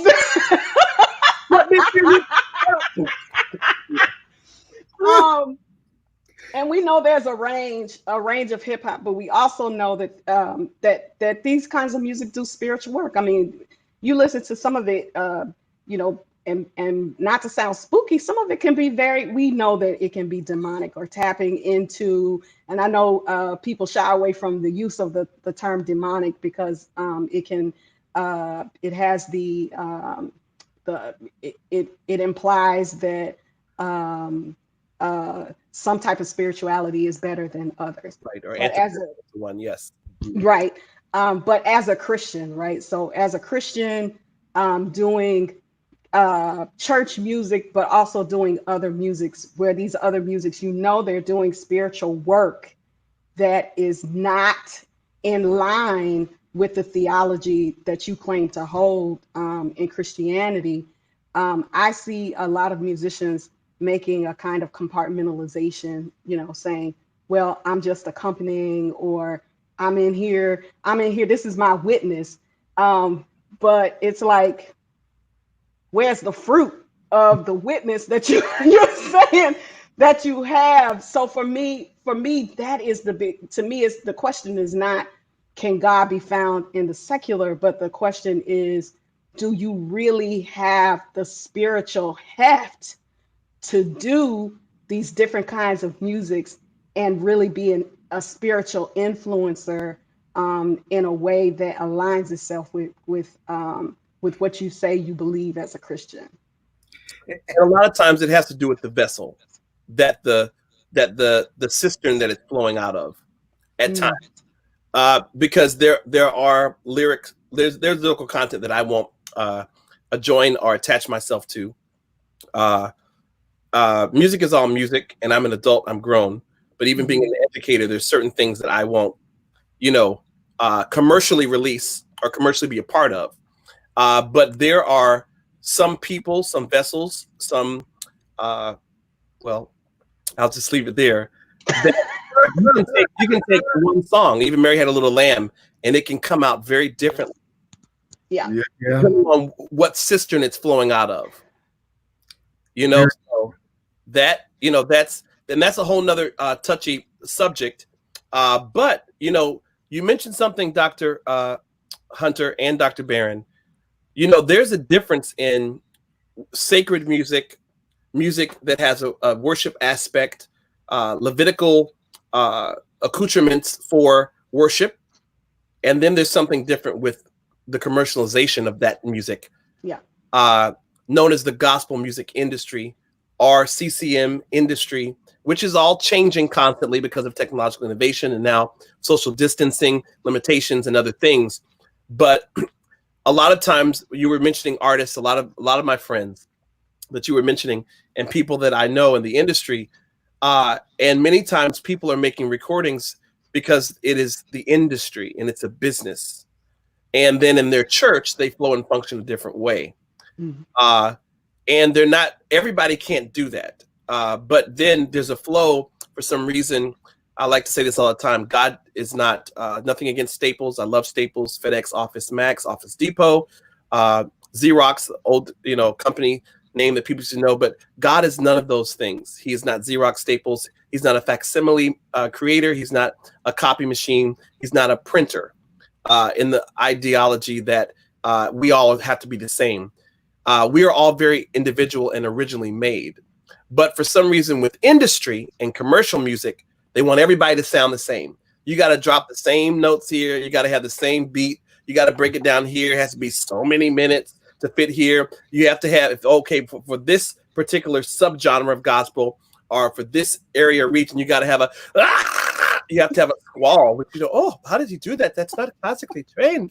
I understand all. And then for certain places, if it's what they call high church, you have to have an anthem and you have to have a soprano who's going to, and spin. It's got to have a lyric, spin to quality to it. Otherwise, we have not met God. If you don't have the pipe organ against the Hammond organ, against the orchestra, with the piano and all of these instruments, then you have not reached the divine, And so all of these people feel like these certain things are required based on how they were brought up, how they were raised, how they were taught, on their experiences.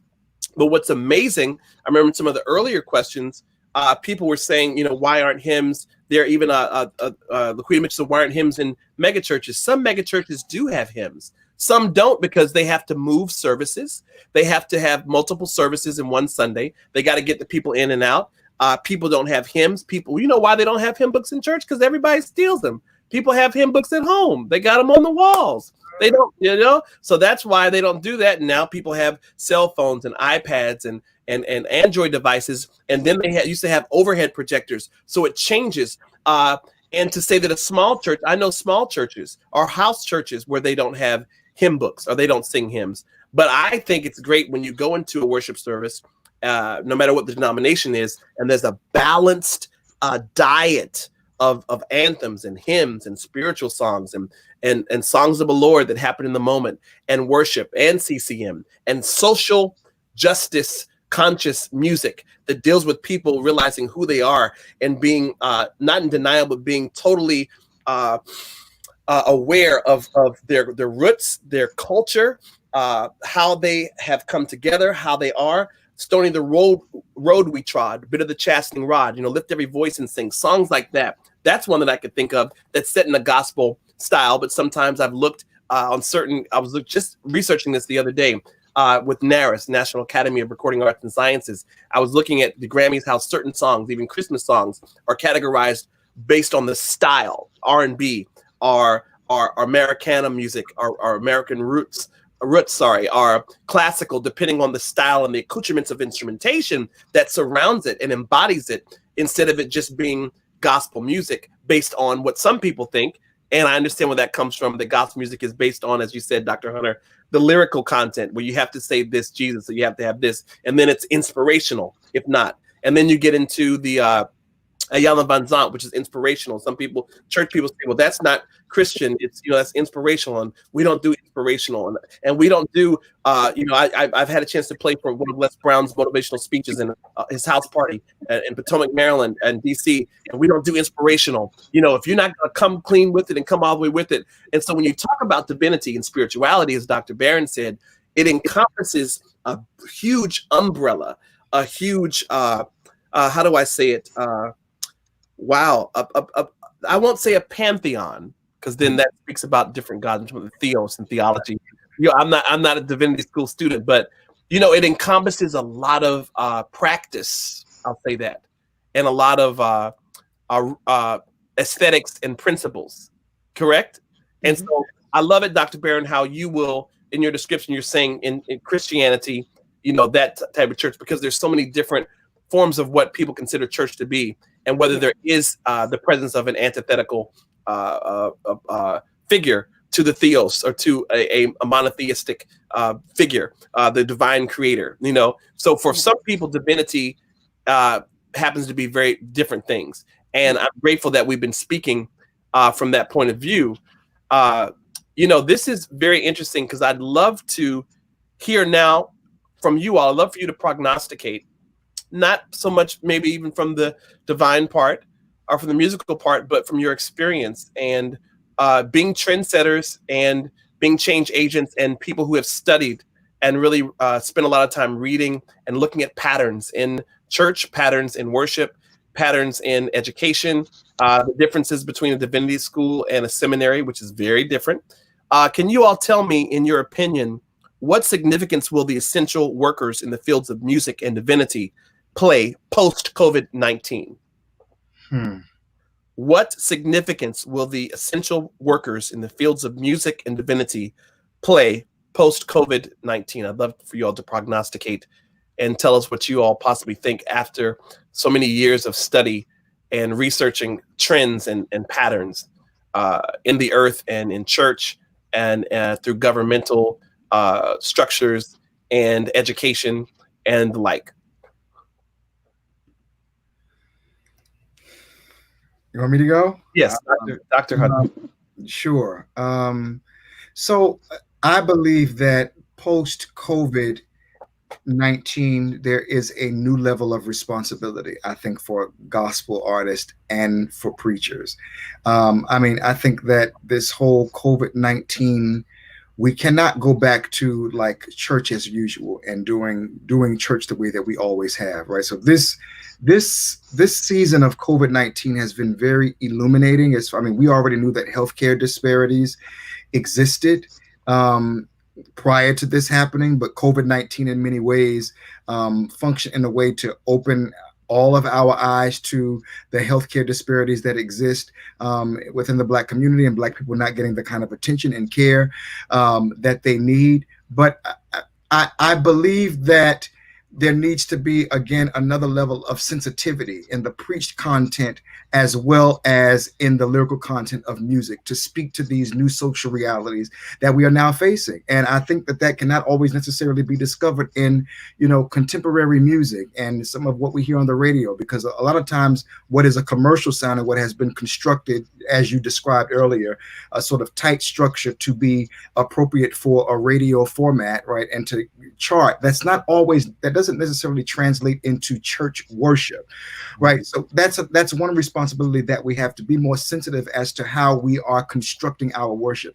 And I think it has a lot to do now with even a sort of time consciousness. Like, I've seen a lot of people talking about how COVID-19 is changing their approach to how they do church and what you actually do with your time in church, and to make things you don't have to have 4, 5, 6 hour long services, right?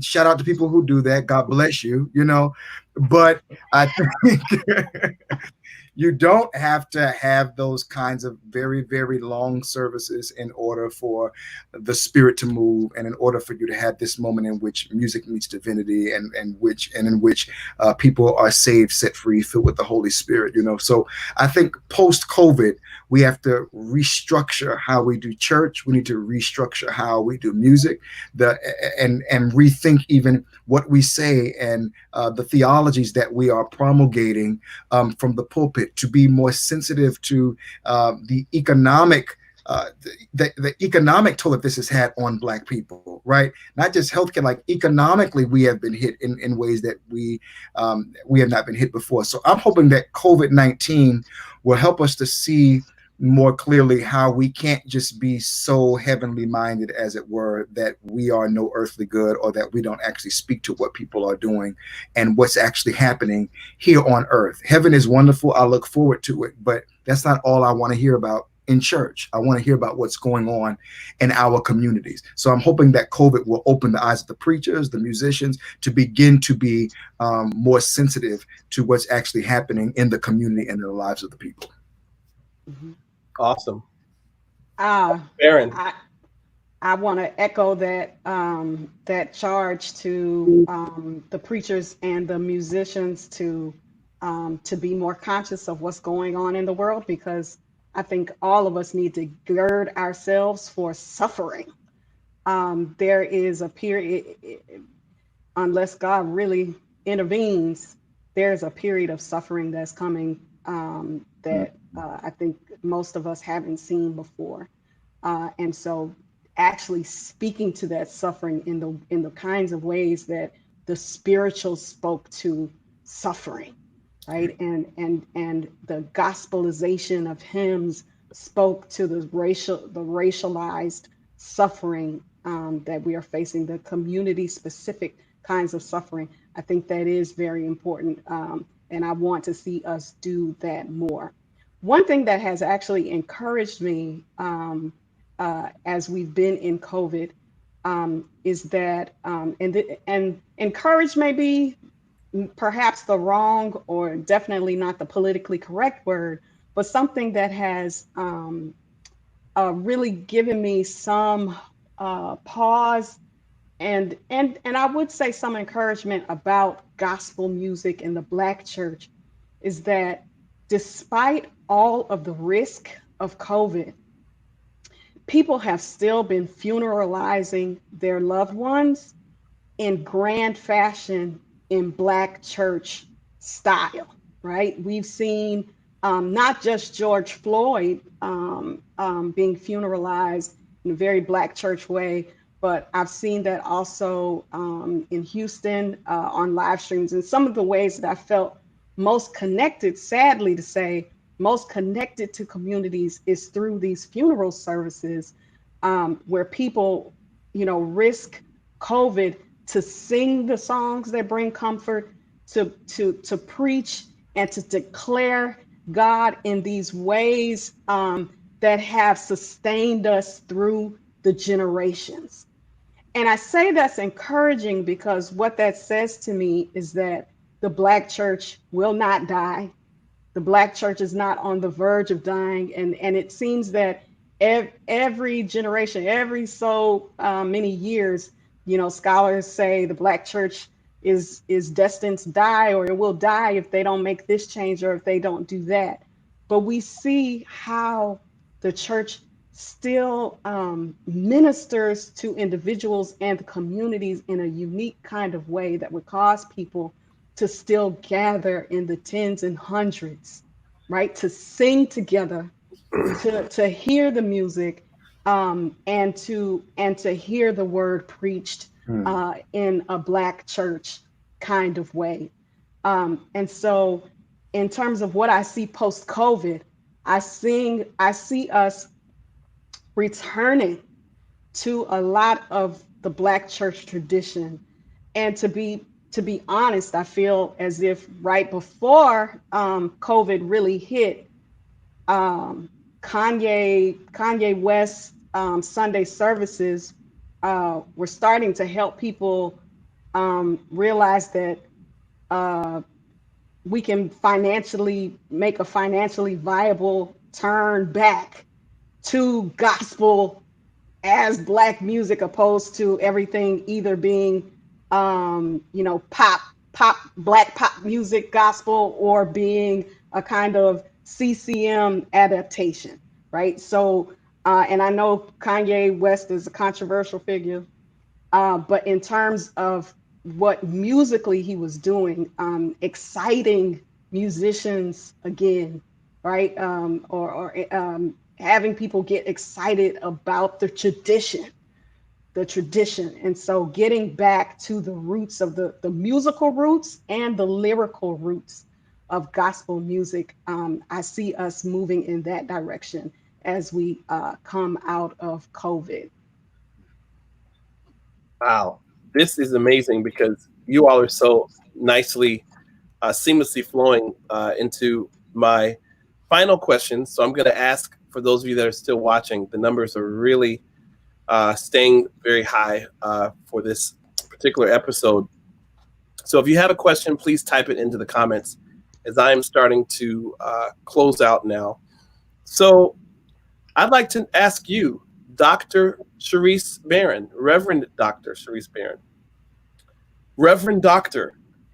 Cory Hunter, how do you all use your platform as catalysts or change agents representing protest and reconciliation? The way that Nina Simone would, the way that Louis Farrakhan, another controversial figure, is doing, the way that Kendrick Lamar and Nas have done, the way that the Reverend Dr. Martin Luther King did, the way that Fannie Lou Hamer did. I could go on and on and on and on. Mm-hmm. Go ahead, Charisse. Go ahead. Okay, so for me, I feel that one of the best things that I can do, and that I've been equipped to do, and that I feel that my gifting is to, one of my giftings is to do, is to teach. And so I take very seriously the work of teaching musical history, teaching Black music history. Next semester, well, actually in the spring semester at Brown University, I'm planning to teach a class on Black protest music.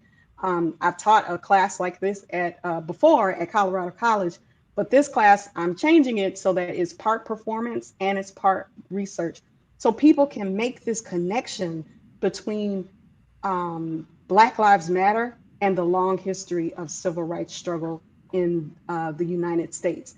I'm inspired to do this, or compelled to do it, because I have felt that some of the young people that I see protesting don't really have a sense of the musical history, or even the history of civil rights, in the long history of civil rights, which goes before the classical phase of the 50s and 60s, but that goes back generations.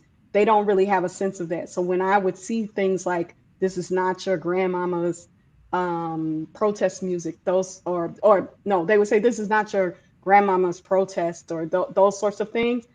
Uh, that to me was a charge to say, okay, let's understand that. That to me says there probably is some history missing there, and how can I help bridge that so that I can help people go out and do the work in a way that is more informed and empowered, because they have the power of knowing that history. So that's in the classroom. That's the way that I do that work, teaching leaders, teaching the people who are on the front lines, but also being a voice in the room, speaking up for people who are coming behind me, and making things easier as much as I can, for people who are coming behind me, so they won't have the same kinds of struggles and have to knock down the same kinds of walls and doors that I've had to do to get to the place where I could teach in these Ivy League spaces, teach gospel music, which 20 years ago was practically, was very rare. So that's some of the work that I'm doing to make sure that the justice, the work for justice, marches forward. It's an honor to be able to have a gospel music ensemble at the Manhattan School of Music for not just undergraduate students, but also graduate students and doctoral students. That's amazing. Yes, Yeah. Dr. Hunter. Yeah, I have pretty much the same response. I was going to say I do it through pedagogy. I do it through the way that I teach when I am in the classroom.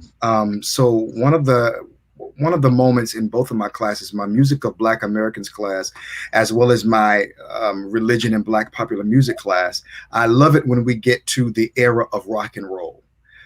Because I have a predominantly white class. They've heard of Elvis, they have heard of Bill Haley, and I'll play an Elvis song, and then I'll say, now let you listen to Big Mama Thornton. I'll play, a Bill Haley song, and I'll say, now let you listen to, Big Joe Turner, because they did these songs first. So just looking at this history of covering Black songs, which is really a PC way of saying theft, because they stole a lot of Black rock and roll songs, and they capitalized off of Race Records. Yes, they capitalized off of it in ways that Black people could not have. Like, there's some of these rock and roll stars who we know, like literally a hit that put them on the map and that changed their entire career for the better was stolen from a Black artist who did not get nearly the same amount of notoriety as they did, right? And somebody's mentioned Chuck Berry, Little Richard, all of these amazing, Fats Domino, all of these early amazing Black rock and roll artists. Many people do not know that Black rock and roll came out of R&B. It was really R&B until, of course, Alan Freed, a disc jockey at the time in New York, changed it and called it rock and roll to appease a white sensibility. But it was really Black music that they gave a white name to, rock and roll, so that white parents would not think that their children were listening to Black music. Okay, so just to talk about this whole history of Black rock and roll artists and the history and of Black music artists and what we have contributed to popular music at large, and then to look at the ways in which we have been strategically, structurally, systemically erased. The erasure of Black creativity, the erasure of Black artistry, the erasure of Black musical excellence, okay?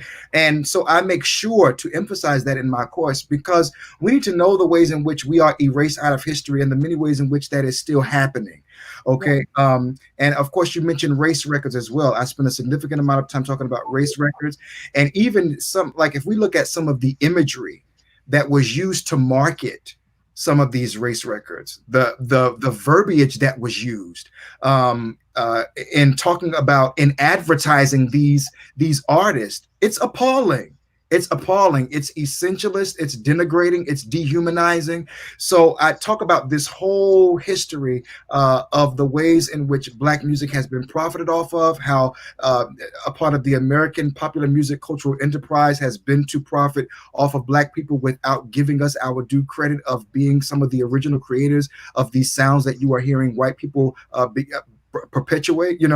So I talk about the systemic erasure of Black excellence and Black musical excellence. And of course, I talk about the spirituals, right? And as the sort of foundation of a lot of Black music that we hear, and the ways in which spirituals were lyrically coded, right? So that the master didn't always know what they were saying. And then going into the concertized spiritual and the ways in which many Black people began to think, if I take on this sort of Europeanized way of singing and behaving and acting, then perhaps it will cause me to be more respected within the dominant white mainstream culture, right? And so then I break it down, looking at the spirituals and the concertized spiritual to a conversation about authentic Blackness and the sort of intracultural, intraracial debates that we often have still in the Black community as to what constitutes proper Blackness. Well, is this a respectability politics? Should I be like this because this is really who I am? Like, what is it to be Black?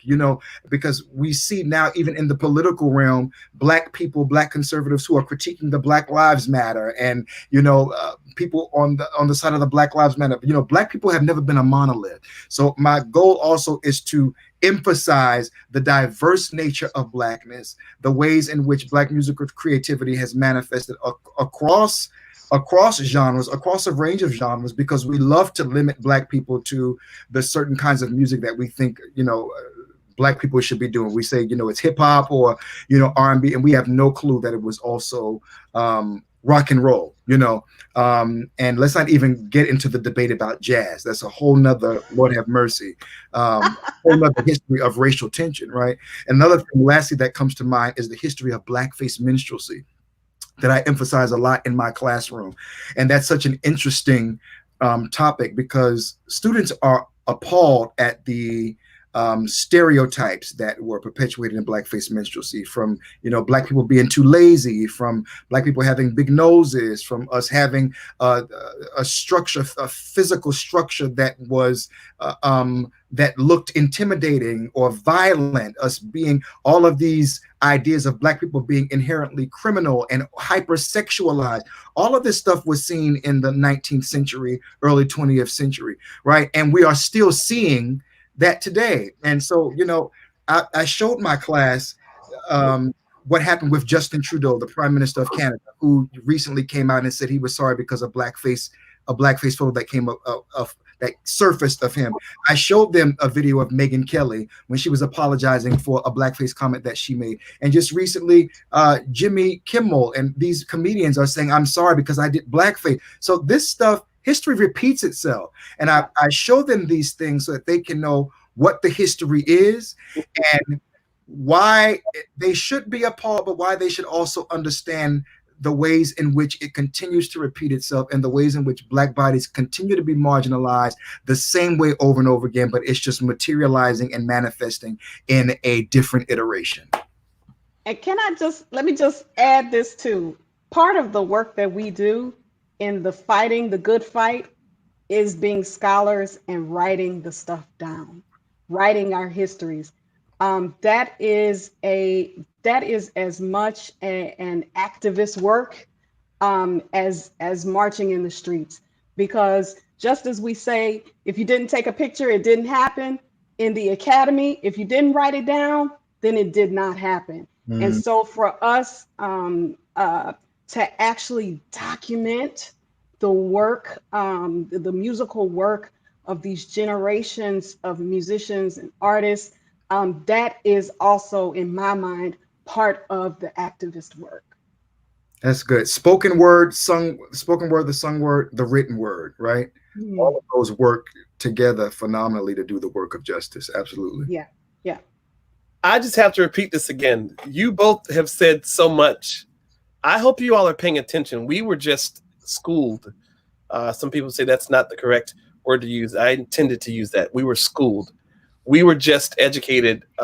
Scholarship and writing our history is an activist work equal to marching and protesting.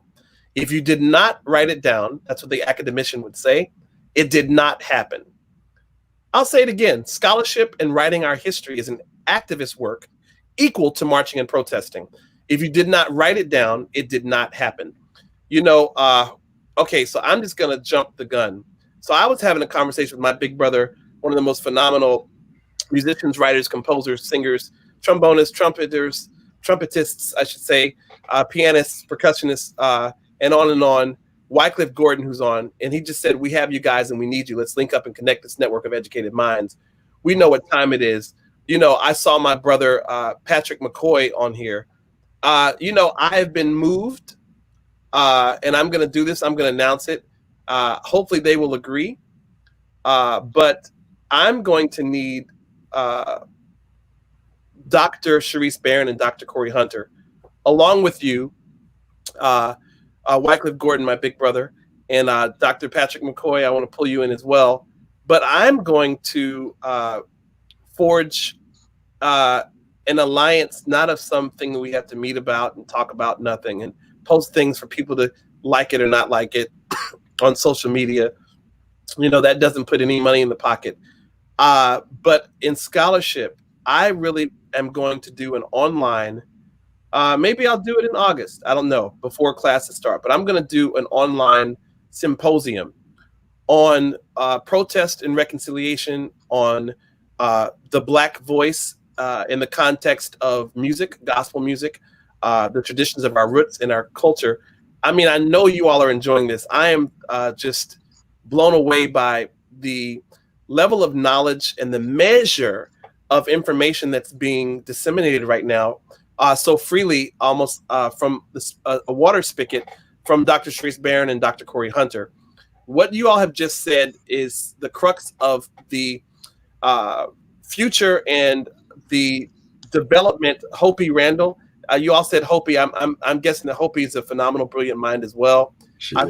Yes, she is. You know, there are a lot of other people, Dr. Alicia, Lola Jones, Richard Smallwood. There are a lot of people who can speak in a scholarly way and add to this, but this is something that has to continue. There are places that this is, wow, this is so perfect.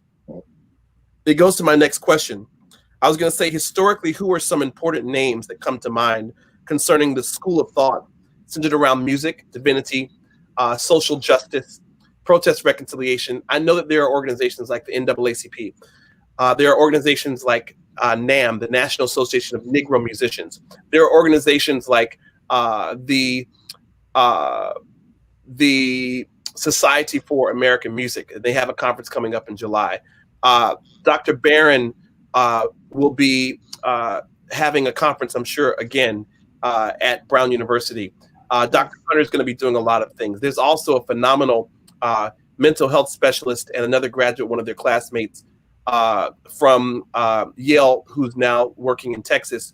And she's phenomenal on the topic of the theology of prophetic music and sound. And that is Jessica Bass. I mean, she's just absolutely amazing. There's so many people. But when you think about this, and I would love to have some people from different generations as well. I'm going to see if we can get the scholar and the author and the great pontificator who can just stand and speaks as an encyclopedia, the Reverend Doctor, the Bishop Iona E. Locke, as well, to be on that panel, on this symposium. But to bring that together and to have this conversation, Patrick McCoy is one who gives, he's been doing online symposiums and lectures for a very long time, before COVID-19, before the pandemic. People who are taking their time to write down these names and write down the history. Patrick McCoy just did a presentation on the book about Dean Dixon. And I find a lot of African-American conductors or conductors of color, orchestral conductors, classical musicians who've never heard of Dean Dixon. They don't know, what the Harlem Renaissance was. They don't realize that we are right now in the centennial of the Harlem Renaissance. They don't know about the New Negro, Elaine Locke, some things that Dr. Tammy Kernodle, who's another brilliant mind. Woo! I can never say enough about my sister. I mean, she's brilliant. But I'm sure those of you watching, I'm sure, and yes, the Dr. Jimmy Abington, and then you can think about one of the former presidents of NAM, that is Dr. Morrow, the Morehouse Choir, and then you think about people like Anne Marie Hudley Sims, I believe Simmons, the great Patricia Pates Eaton. I mean, Lorna Myers, people who were there in Treemonisha when Walter Turnbull, who founded the Boys Choir of Harlem, was also in the chorus, and Lorna Myers was there beside him when Carmen Balthrop sang the first, the lead role in the first opera by an African-American composer about the Reconstruction era, Treemonisha, Carmen Balthrop, who's still alive now, and then Kathleen Battle was her understudy, and then Kathleen Battle went on to be one of the most prolific, beautifully voiced, singing, lyric coloratura sopranos ever. And yes, I said it. And then also Jesse Norman, the late Jesse Norman. But there's so many people. I've named some, but the length and breadth of your knowledge, Dr. Barron and Dr. Hunter, Charisse and Cory, probably goes way beyond mine. Emily Towns. I remember coming to a chapel service at Yale, Marquand Chapel, and seeing her, Dr. Tony McNeil. There's so many I could go on and on. Can you all name some important names that come to mind with these schools of thought? Because people need to know. And as I saw Patrick McCoy saying this, we have to say the name. And I'm not intentionally leaving anybody out, but there are people, I can't remember everybody in the moment, but we have to, as people of color, we have to, as people in the struggle, begin to say our own names, not meaning Damien, Charisse, Cory, but we have to say our names, if you know what I'm saying. So can we use this as a moment to say the names as a griot would for West Africa? Can you all say the names so that the scholars, the students that are watching, as this will be replayed for years to come, that they will be able to research and look to see what these people have written, what they've contributed, people that are writing now, the great Nikki Giovanni. Listen to that woman, listen to her mind and her spoken word as she records her own poetry. Of course, we know about Maya Angelou, James Baldwin, Langston Hughes, I Dream a World, you know, where avarice plights our day. You know, just, I'll let you all go because I could go on and on and on. Shall I start? Yes, let's do it. Say the name. In terms of gospel music scholarship, Melanie Burnham is a legendary figure who is still blessing us with her wisdom and knowledge. But she is certainly foundational in terms of her scholarship on gospel music. In terms of Black music scholarship, we have Eileen Southern, who was a major force in African American music, musicology. Portia Maltsby, who is a giant in the field, and in practically every Black music class I teach, I show her her outline of African American, her tree of African American music and how it's all connected and things. And she is just a wonderful person as well, who still cares about scholars and the work that we're doing.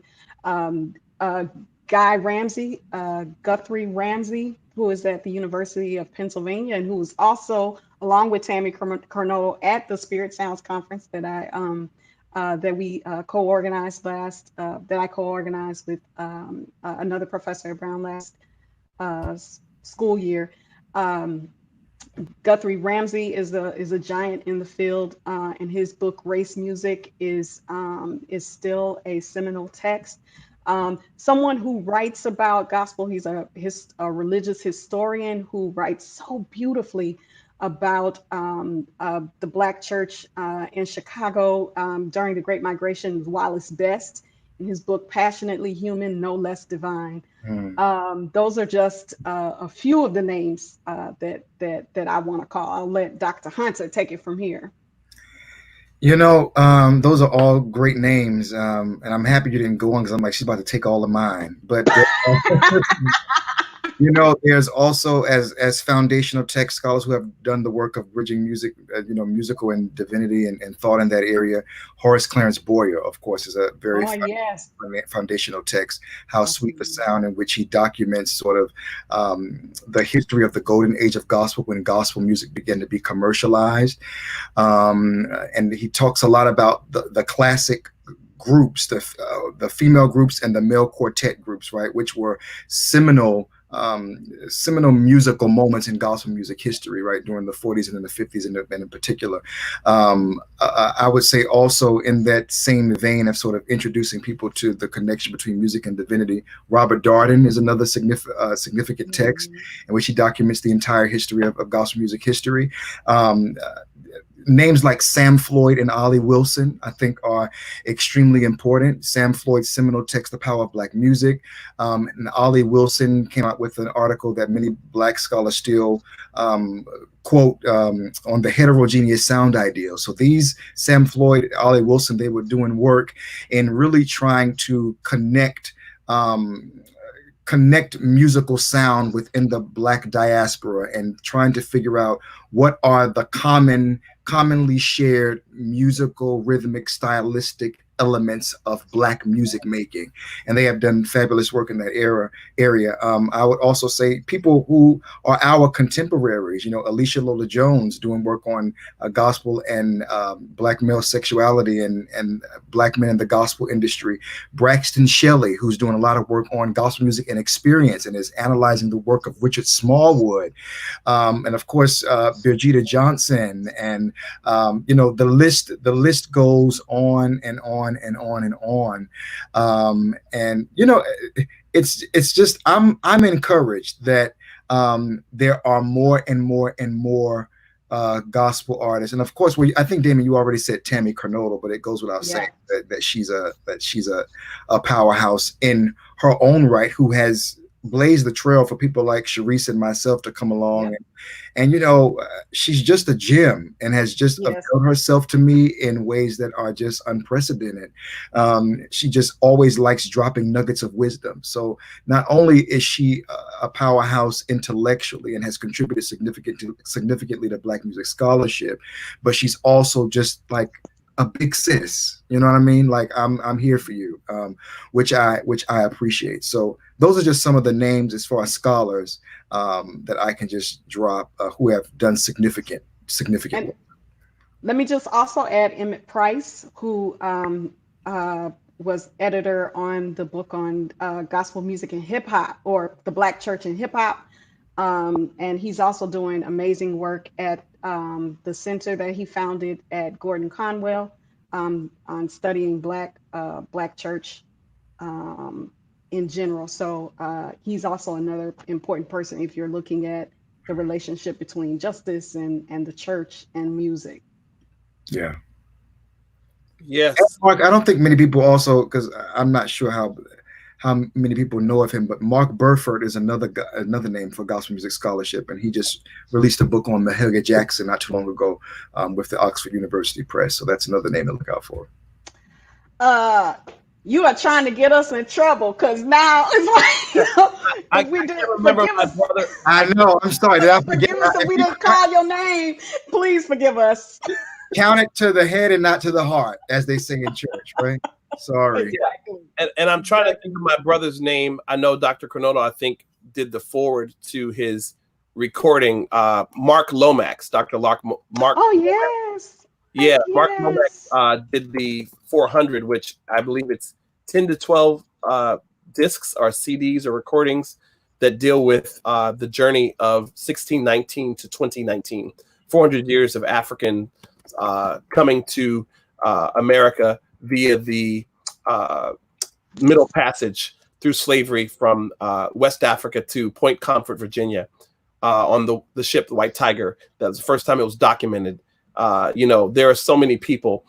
Yes, the Dr. Margaret Pleasant Duro. Oh my goodness. I need mercy that suits my case. Give me a clean heart.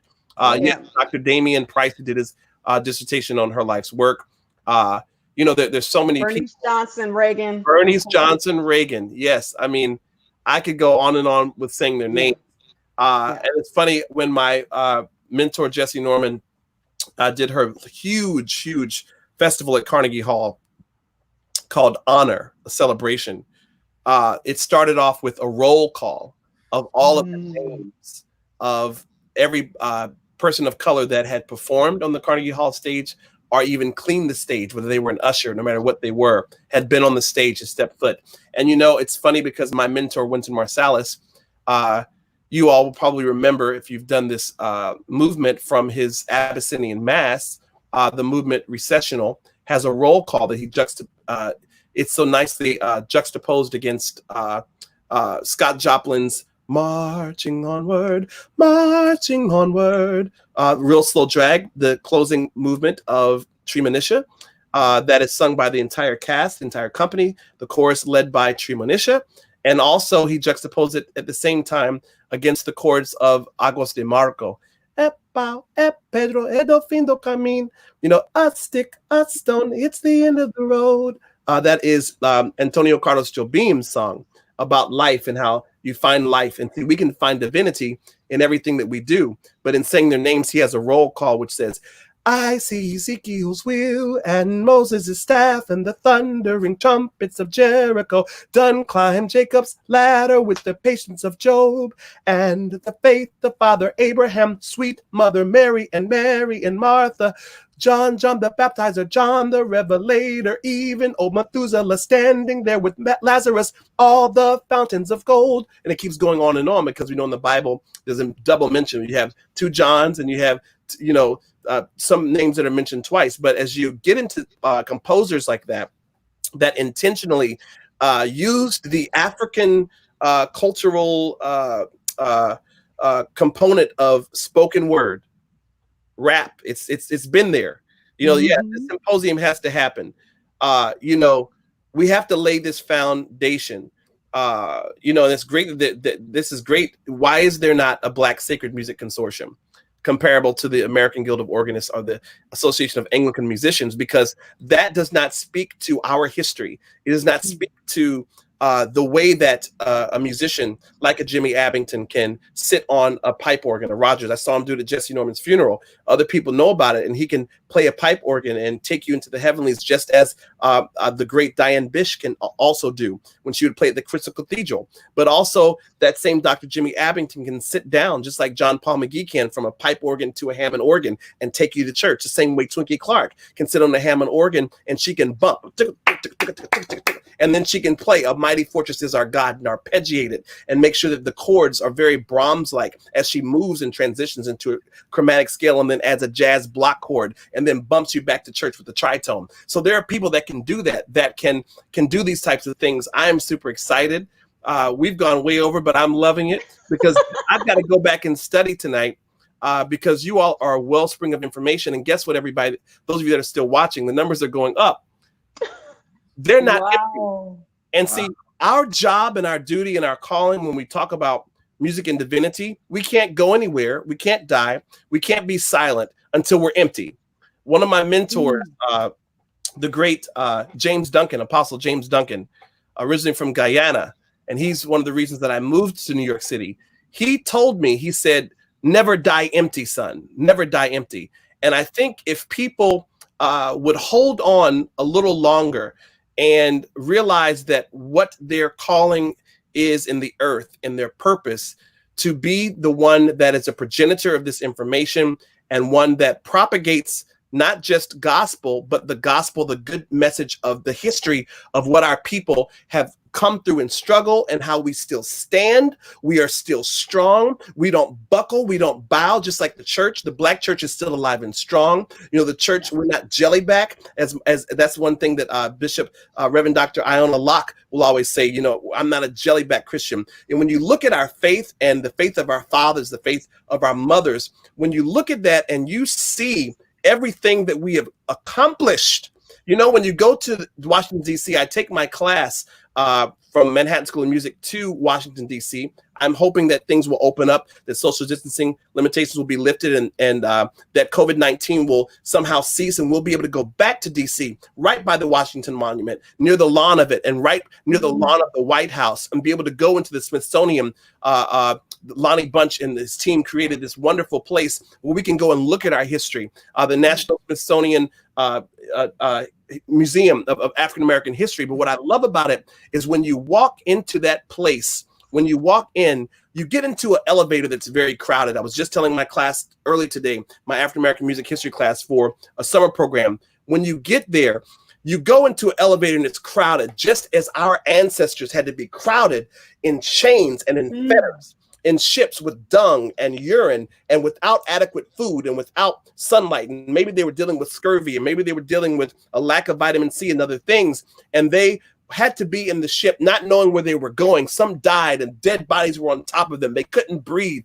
They couldn't, I can't breathe. I can't breathe. This has not been a cry that just came out recently, you know, that just came out from someone who dealt with police brutality. Our people have been dealing with brutality for centuries and for generations, and we said we couldn't breathe. But even out of that, there are those of us who are not anesthetized, and we don't have an anesthesia that allows us not to see that even though the oppressor comes to bring us down, to break us, and to destroy us, but yet even despite that, we have had some of the greatest contributions. George Washington Carver, you know, his ideas in the peanut, and Eli Whitney with the cotton gin, and Benjamin Banneker, and people who designed streets. And you think about Madam C.J. Walker, a brilliant entrepreneur and businesswoman who allowed Charisse to have her face so beautifully clad with beauty tonight, and her hair. And you see, and then and we all have our hair. We all have hair. Because they told me, they said to me, oh, no, you can't go to Carnegie Hall and conduct at Carnegie Hall with a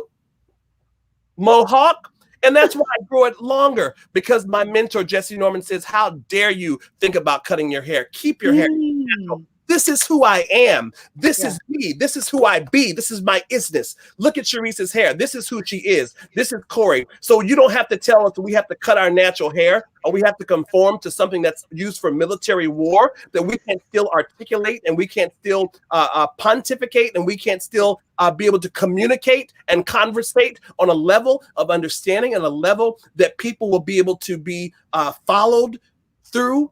Do you see what I'm saying? Followed through. So when you think about the divinity and the music that has brought us over, the music that has kept us, and we are the product. Yeah, we are the prophetic, seed of our ancestors, people who spent many days on their knees, not just praying, but they were praying while they were wiping floors. They were praying while they were wiping up where someone had a party and there was alcohol on the floor, and maybe someone had thrown up, and maybe someone had used the bathroom, and maybe something else was there. There was food. They spent this time, on their knees praying and saying, God, even if you don't bring me out, bring my daughter out, bring my granddaughter out, bring my great-great-grandson out. And we are the product of that faith. We are the product. We are the seed of all of the work that has been done. Yes, Monticello and Thomas Jefferson and Sally Hemings, and many times our people had to walk with shame, or they had to be separated from their loved ones. There was no sense of family, and that's why today, I'm on a rampage. I'm going here. That's why today there's so much attack on the Black family, because for years the Black family was not, because we'll be separated. The husband will be pulled away from the wife, and you couldn't even marry in some cases. There was no ownership in slavery. There was nothing that was theirs, and all they had to hold on to was their faith. All they had to hold on to was the music. They sang the songs like the chain gang songs, and they sang songs of the work songs, because it kept them in the heat, the sweltering sun. They wanted to pass out, but if they passed out, they'd get whipped in the back, and then the bruise and the scar that wasn't even healed would open all over again. But then that's why they could connect to a faith about a Jesus, about a Christ who was also on the cross and had the cat of nine tails, and then they whipped him, and then so through his stripes we are healed. But through that whole story of the gospel, they begin to connect with something, and that's why we're here tonight. Whether you're watching this in the morning, whether you are suffering with COVID-19, whether you're suffering with people trying to marginalize you because you're a person of color, or you're not a person of color, or you don't fit the mold, or because you are a female, or whatever you may be, please understand and know that you have a place, you have a voice, and you are worth it. You don't have to worry about removing yourself, because Dr. Barron, I'm sorry, I'm on a real rampage here. I'm just going. I've never done this in an episode before, but you talk about the difficulty, and I know it's difficult to walk in the halls of a Ivy League school. It's difficult, Dr. Hunter, because sometimes people will judge us. Sometimes I'm judged. I talked about it last week, and I've been getting emails and calls. My brother, Wycliffe Gordon, even called me about it. He said, I didn't know that. My aunt called, said, I didn't know that you were performing at Lincoln Center dressed in your tuxedo, and you drove home in New York City, and you got stopped by the authorities because they said you shouldn't be driving that car. Why can't I drive a European car? You call it luxury. I just call it an automobile. It's not a car for me, it's an automobile. Why can't I drive what I want? I work hard. I work 7 days of the week. I put the time and effort in it. My ancestors have built this nation and built this, things that we have here. Why can't I do that? And then because of my hair, people think that, oh, well, I'm a subject that they should be afraid of. As you talked about that, Dr. Hunter, because of the size of my nose and how wide is my mouth. There's an art song about that. It's so interesting that we are marginalized and judged and on bias before we can open our mouths. Yeah. I'm sure it's happened to you. And the police say, well, why are you in this neighborhood? Because I live here. I'm in front of my house, right. And it's so interesting. And I'm so proud of you all, because you all embody what our ancestors dreamed of. And I'm so honored to be able to call you all colleagues, peers, and friends. Yes. But to be on a symposium, on a platform like this that can be offered to the world for free. And I know they're going to say, wow, Damien really went on a rampage.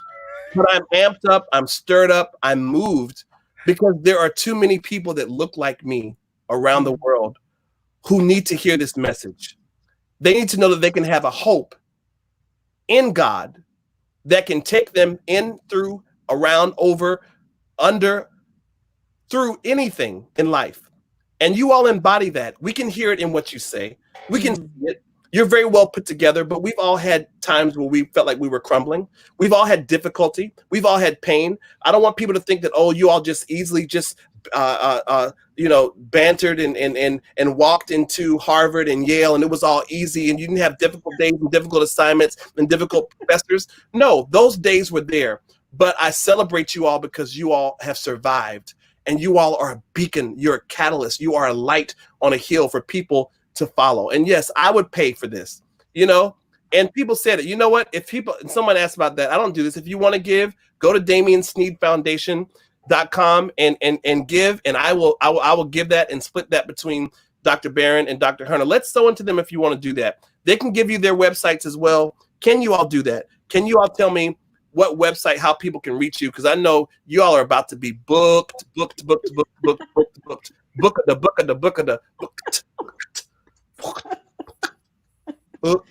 All right, Dr. Barron, how can people reach you? How can they find you? You can find me on social media, so Instagram, Facebook, Twitter, Charrise Barron, so CharriseBarron. Yes, that's how you spell my name. So Charrise Barron, at Charrise Barron on social media, but also my website, CharriseBarron.com. Cash App, Charrise Barron as well. Hey, Come on here. Yep, so that's exactly how you can find me. Cory, do you have a Cash App while we're on it? Yes, you know what? I Lord have mercy. I do have. Okay, get it together. I do have. I do have. We have Charisse Barron. So, Dr. Hunter, how can we get in touch with you? So, I mean, I am on, of course, Facebook. I'm on Instagram as well as Dr. Cory Hunter on Instagram. Okay. And of course, you can go to the website of the University of Rochester or Eastman School of Music and find my professional school email, which is ch005m@ur.rochester.edu. Or you can find me through Google, cwhunter7@gmail.com.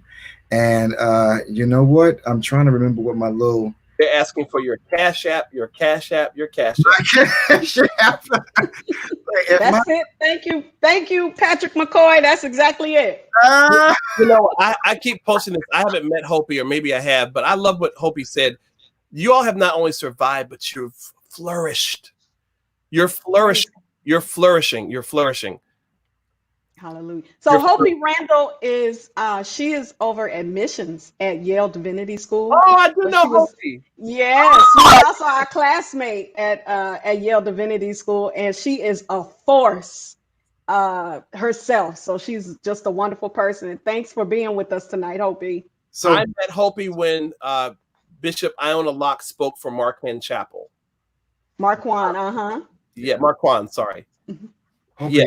A dear friend, a very dear friend. I love me some Hopi. Yes. Question, my Cash App? Yes.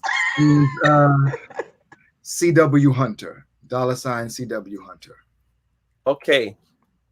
You all are asking for this. There's nothing like sewing into brilliant minds and helping them with the publication of their books and their texts that are coming out.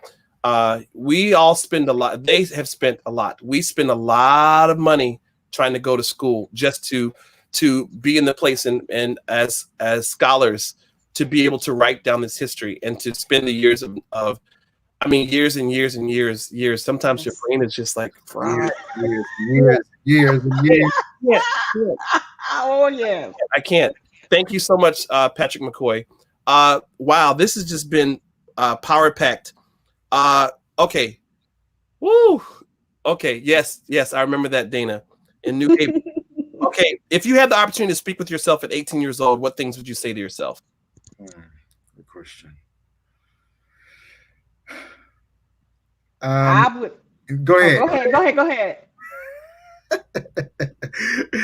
I would honestly say be confident, because Most people out there are honestly those who appear to be confident. Many a times they are just performing confidence, and it's not genuine. And oftentimes people use a sort of a facade of self-righteousness and overconfidence to cover up for insecurities. And so if I wish I could tell myself that, like, everybody has insecurities, everybody has some things that they haven't done right, just be confident, and be confident in the gifts that God has given you. And I would also tell myself at 18, which I'm still telling myself, is to enjoy the journey. Enjoy the journey. Realize that God has you on a journey, and realize that as long as you continue to walk with God, hear God's voice, and do what God is instructing you to do, you really will be okay.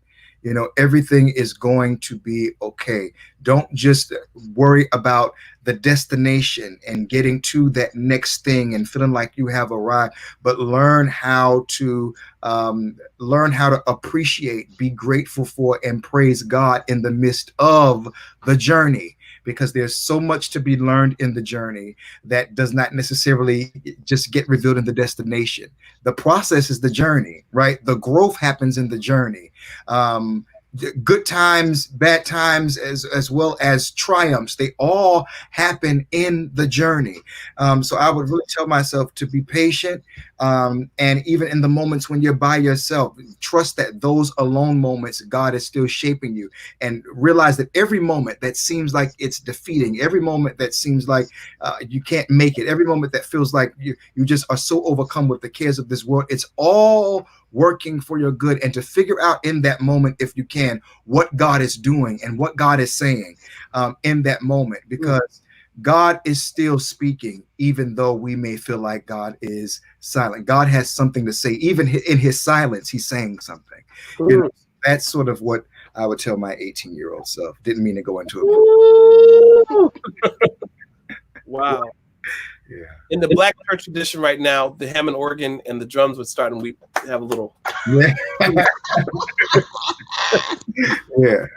Yes. Dr. Barron. Woo. Yes. Dr. Sharon Hunter. My goodness. Yes. This is powerful. This is powerful. That's right, Patrick. Hallelujah. Sweet spirit in this place. Yes, Hopi. Dr. Barron. What are you going to say? We're going to just have to be stretched out. Okay. All right. So I would tell my 18-year-old self, study economics and finance, understand money, learn about money. I grew up in a church and in a community where most of the people, didn't have. And so there are some basic things about financial literacy that for big parts of Black community, we don't get it in the household, where other communities, they may be getting it from their childhood. So I would tell my 18-year-old self, make sure you take some economics classes and learn financial literacy. I'll tell myself that. I will also tell myself, yes, it's good that you listen to people, but also don't listen to people. That's so true. That's so true. Yeah.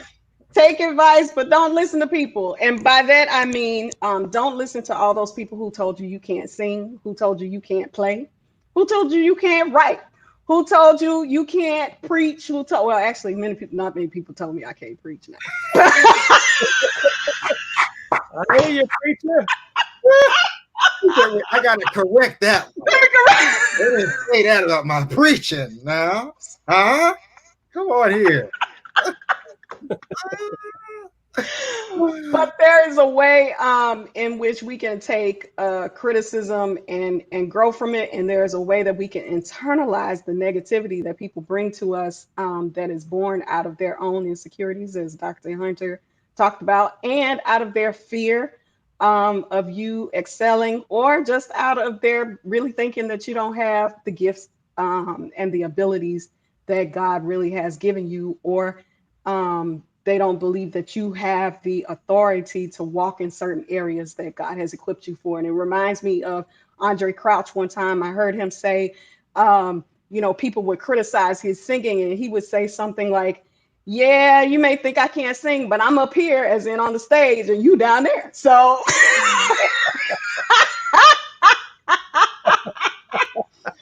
all that to say, Well, everybody on the stage ain't singing, but that's another episode now. but all that to say, listen to God first, listen to God most, listen to God, and don't listen to people. Yes, so true. Woo, this is so good. This is so good. Okay, so again, their cash apps: $ Charrise Barron, CharriseBarron. Yes, 2 R's. Is $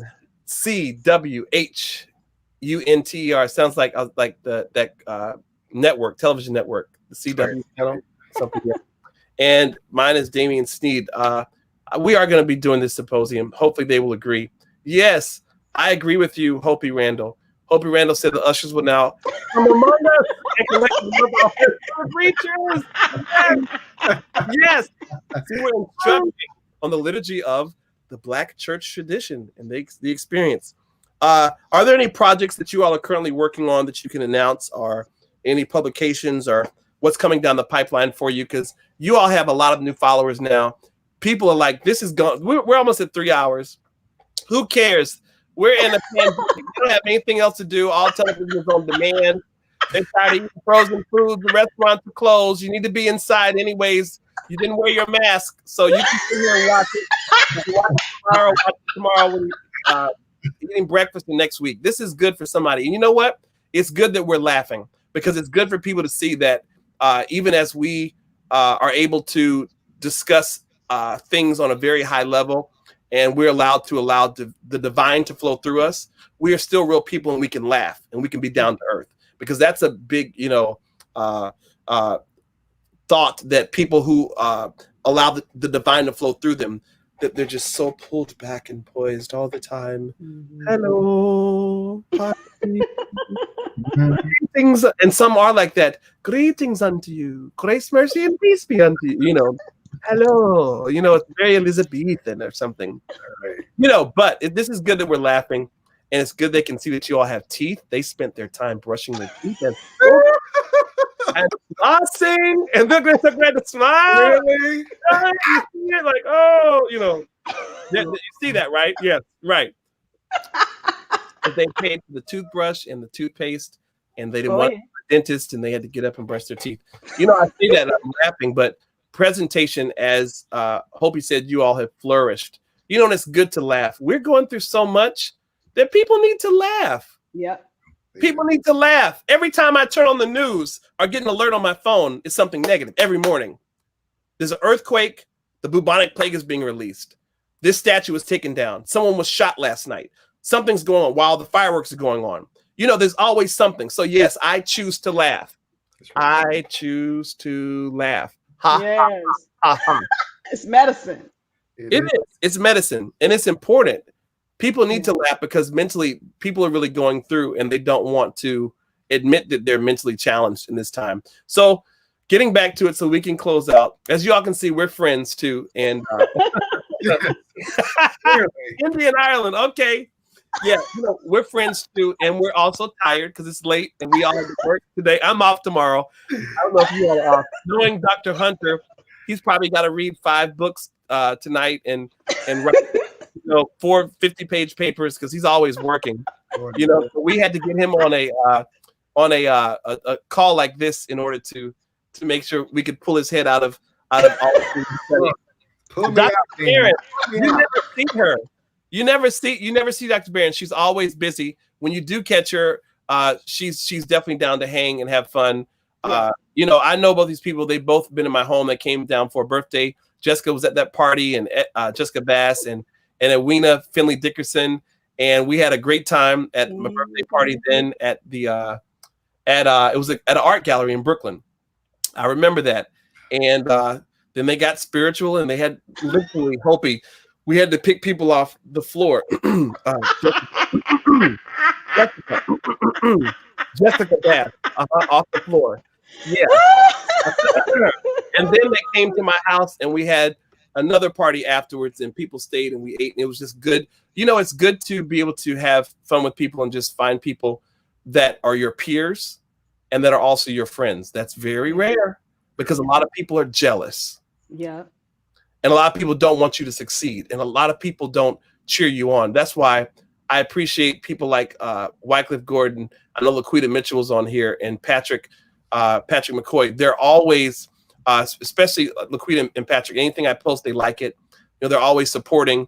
And we try to do that. We're all very busy, but we try to support each other. And it's so important that we support each other. And I support you also. What things are coming up? Because we're making this more personal now, and people love it. The rest of the people are heading out, but you know, this is the afterglow service. So go ahead, Dr. Barron, Dr. Hunter, what things do you have coming down the pipe? Okay, so let me just say that I was already in the process of working on a Black protest music conference at Brown. So we'll definitely be talking offline. But that's I'm planning that for the spring semester of the coming school year.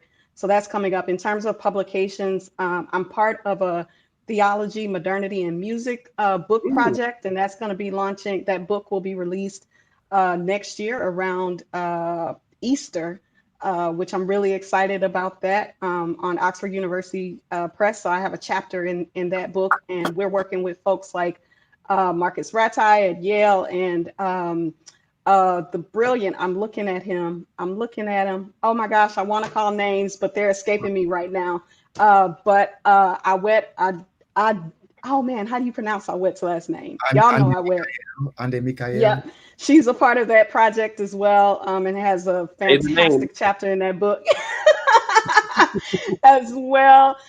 So that's coming out next year. Also, I have an article in Liturgy, in the journal Liturgy, in the next issue, that is actually talking about liturgy and Black protest. So those are a couple of things that I'm working on for the near future. Awesome. Dr. Hunter. Yeah, so I am concurrently working on kind of 3 projects simultaneously. One article that I'm working on, hoping to get out very soon, is an article on multiculturalism in gospel music. So I'm looking at the many albums that have been released in the 21st century that emphasize oneness, right? And so, like, I'm looking at Donnie McClurkin's album, We All Are One, of course, all of Israel Houghton's stuff. He came out with an album called The Power of One. Kurt Carr came out with an album in 2005 talking about, that was entitled One Church. So I'm arguing that within this sort of new gospel music terrain in the 21st century, particularly with beginning in the first decade of the 21st century, gospel artists, through their music and through discourse, they are advocating the reconciliation of ethnic identities into one single society that is devoid of discrimination. So I talk about the many ways in which this is manifesting musically, what they're doing stylistically to articulate this sort of kind of multicultural ethic, and also what they are saying discursively, especially surrounding the marketing of the music and how they market these particular albums. Another project that I'm working on is a chapter in my upcoming book sometime in the near future. Lord, I hope it's more near than far, but we're going to speak and say near. And one of the chapters is on eroticism in gospel music. So I'm talking about the love album phenomenon that is also taking place within the first decade of the 21st century, looking at T.D. Jakes' album Sacred Love Songs and Sacred Love Songs 2, Kim Burrell's love album, Fred Hammond's God, Love, and Romance. And Jay Moss also did kind of like an urban love album type sounding thing, but it was still kind of gospel content, but still in that sort of love album genre. And in that particular book chapter, I'm arguing that the way in which they use their voices, vocal timbre and registration, I argue, play a huge role in the eroticization of their voices and the renegotiation of their gendered and sexualized subjectivity. So how is gender and sexuality signified vocally, and how they use their voices? Jake's being a husky baritone, Kim Burrell being like a raspy alto. How is eroticism and sexuality encoded in what they do vocally?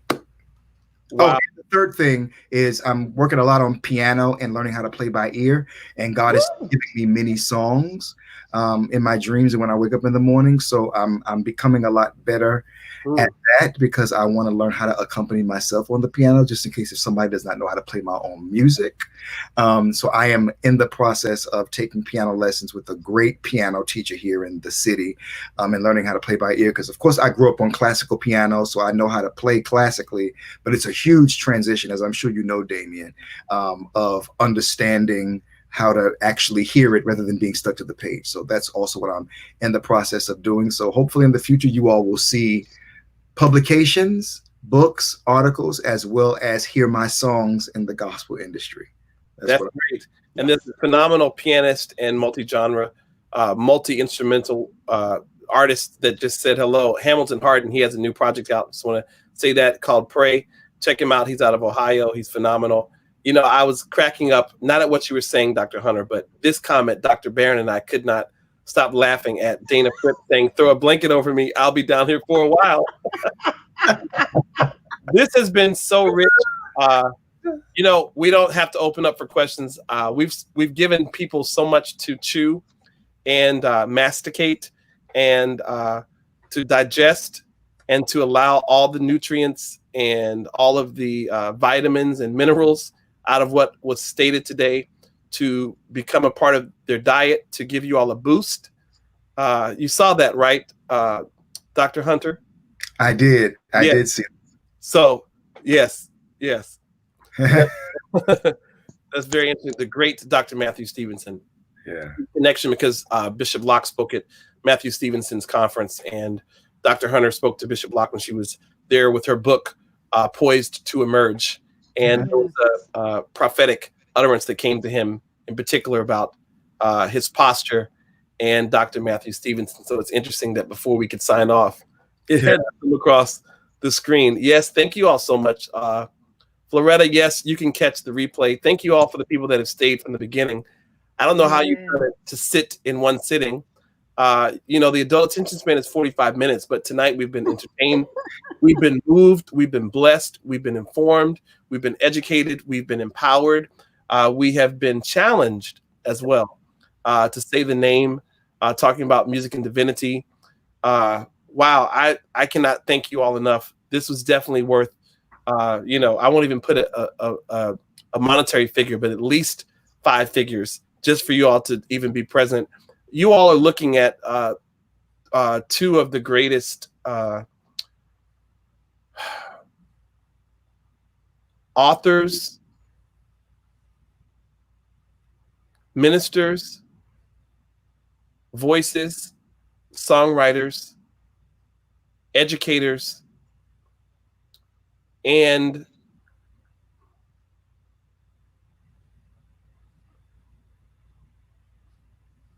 thermometers, as well as thermostats of our age.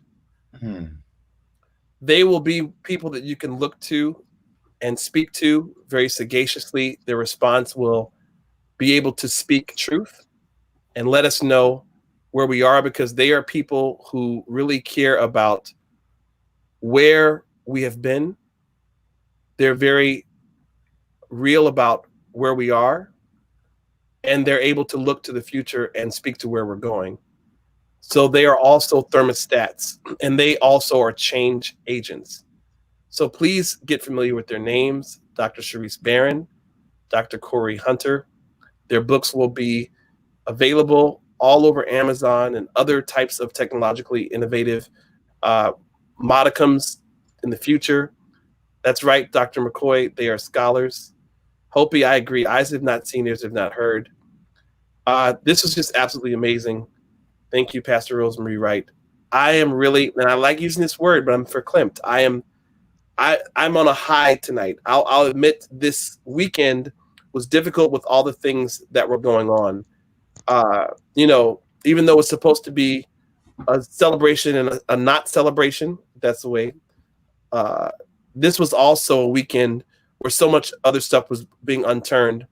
A lot of groups and sects are upset about the progress of the Black Lives Matter initiative, and there's been a lot of kickback. But it doesn't stop us. It won't stop the movement. But I can truly say I am definitely on a high we all love everyone too for tuning in. You all have really, really, really given me strength for today and bright hope for tomorrow. As the hymn writer said in Great Is Thy Faithfulness, because we understand that God is a spirit, but his spirit resides in other people. Mm. And we also realize that God many times moves in the earth through people. Yeah. So where that song vertically says to God, strength for today and bright hope for tomorrow, I'm saying you all tonight have been strength for this day and bright hope for tomorrow. The ancestors would be able to look upon you and say that you are the hope of the future, the hope for tomorrow that they saw, and then you will be hope for the tomorrow after you for the generations to come. Thank you all. Before we sign off, I have to do what I always do, and that is announce the next Damien Sneed Dialogues episode. And here it comes, drum roll. I'm super excited. Next Tuesday at the same time as on Batman, the old Batman, they say same bat time, same bat channel. We will have this phenomenal group: Justin Michael Austin, baritone, and Patrice P. Eaton, mezzo-soprano. Justin attended the Manhattan School of Music. Also, as Cory Hunter and Charrise Barron, a member of Chorale Chateau. And he has performed at Opera Theater of St. Louis and also the Metropolitan Opera. He was the Vocal Performance Scholarship winner for NAMM, the National Association of Negro Musicians. Then we have Patrice P. Eaton. She has attended and graduated from the University of Kentucky. She's performed with the New York City Opera and the Metropolitan Opera, as well as the American Spiritual Ensemble. She also is a founding member of Chorale Le Chateau. These people are phenomenal human beings, very, very decorated. They've done a lot in classical music and music period. They are interpreters of African-American art songs and spirituals and opera arias and music period, no matter what style and genre. And we're going to call this Inherent Musical Legacy, the next generation. Justin's father is a well-known tenor, Michael Austin, and his mother from Augusta, Georgia, Altoise Devon, who Jesse Norman would always speak very highly of. His father was a pastor in Augusta, Georgia, of the Liberty Baptist Church next to the Mount Calvary Baptist Church. For you Augusta people who are watching, I know some of you all know that name. And Justin is a musician following the footsteps of his parents, who are both singers. And then Patrice P. Eaton, everybody knows her mother, Patricia Pates Eaton, who is very outspoken, a brilliant mind, who also was in Treemonisha, the original Gunther Schuller production at Wolf Trap with Carmen Balthrop and Kathleen Battles, the understudy. And she also stood beside and danced on Real Slow Drag, marching onward, along with the great Walter Turnbull, founder of the Boys Choir of Harlem, that Cory Hunter was a part of. Her mother was there. She was all over the All-City High School Chorus in New York City. So we're going to be talking about their inherent musical legacy and being the next generation. Tuesday, July 14th, 2020 at 8 p.m. Please forgive me for this week going as long as it did, but we had a great time. This has absolutely been amazing with Dr. Barron and Dr. Hunter. I'll get these last little comments for everybody. Yes, you're welcome, Ricky Frazier. You're welcome, Hopi. I do remember you. You're welcome. Thank you so much, Patrick McCoy. Yes. Oh, yes. Yes. Miss Eaton was also on the Abyssinian Mass project. And also Patrice Eaton was a soloist on that recording with Wynton Marsalis. The recording that's on his Sony imprint label, Blue Engine Records. From everlasting North coast to endless years the same. And she does like Leontine Price. Comes out into the chest voice. So, and I wasn't warmed up for that, so please forgive me, all of my trained friends. That was not proper. I am sorry. Thank you all so much. We're going to end the broadcast at 3 minutes and 12 seconds and 42 milliseconds. You all stay on. Thank you so much.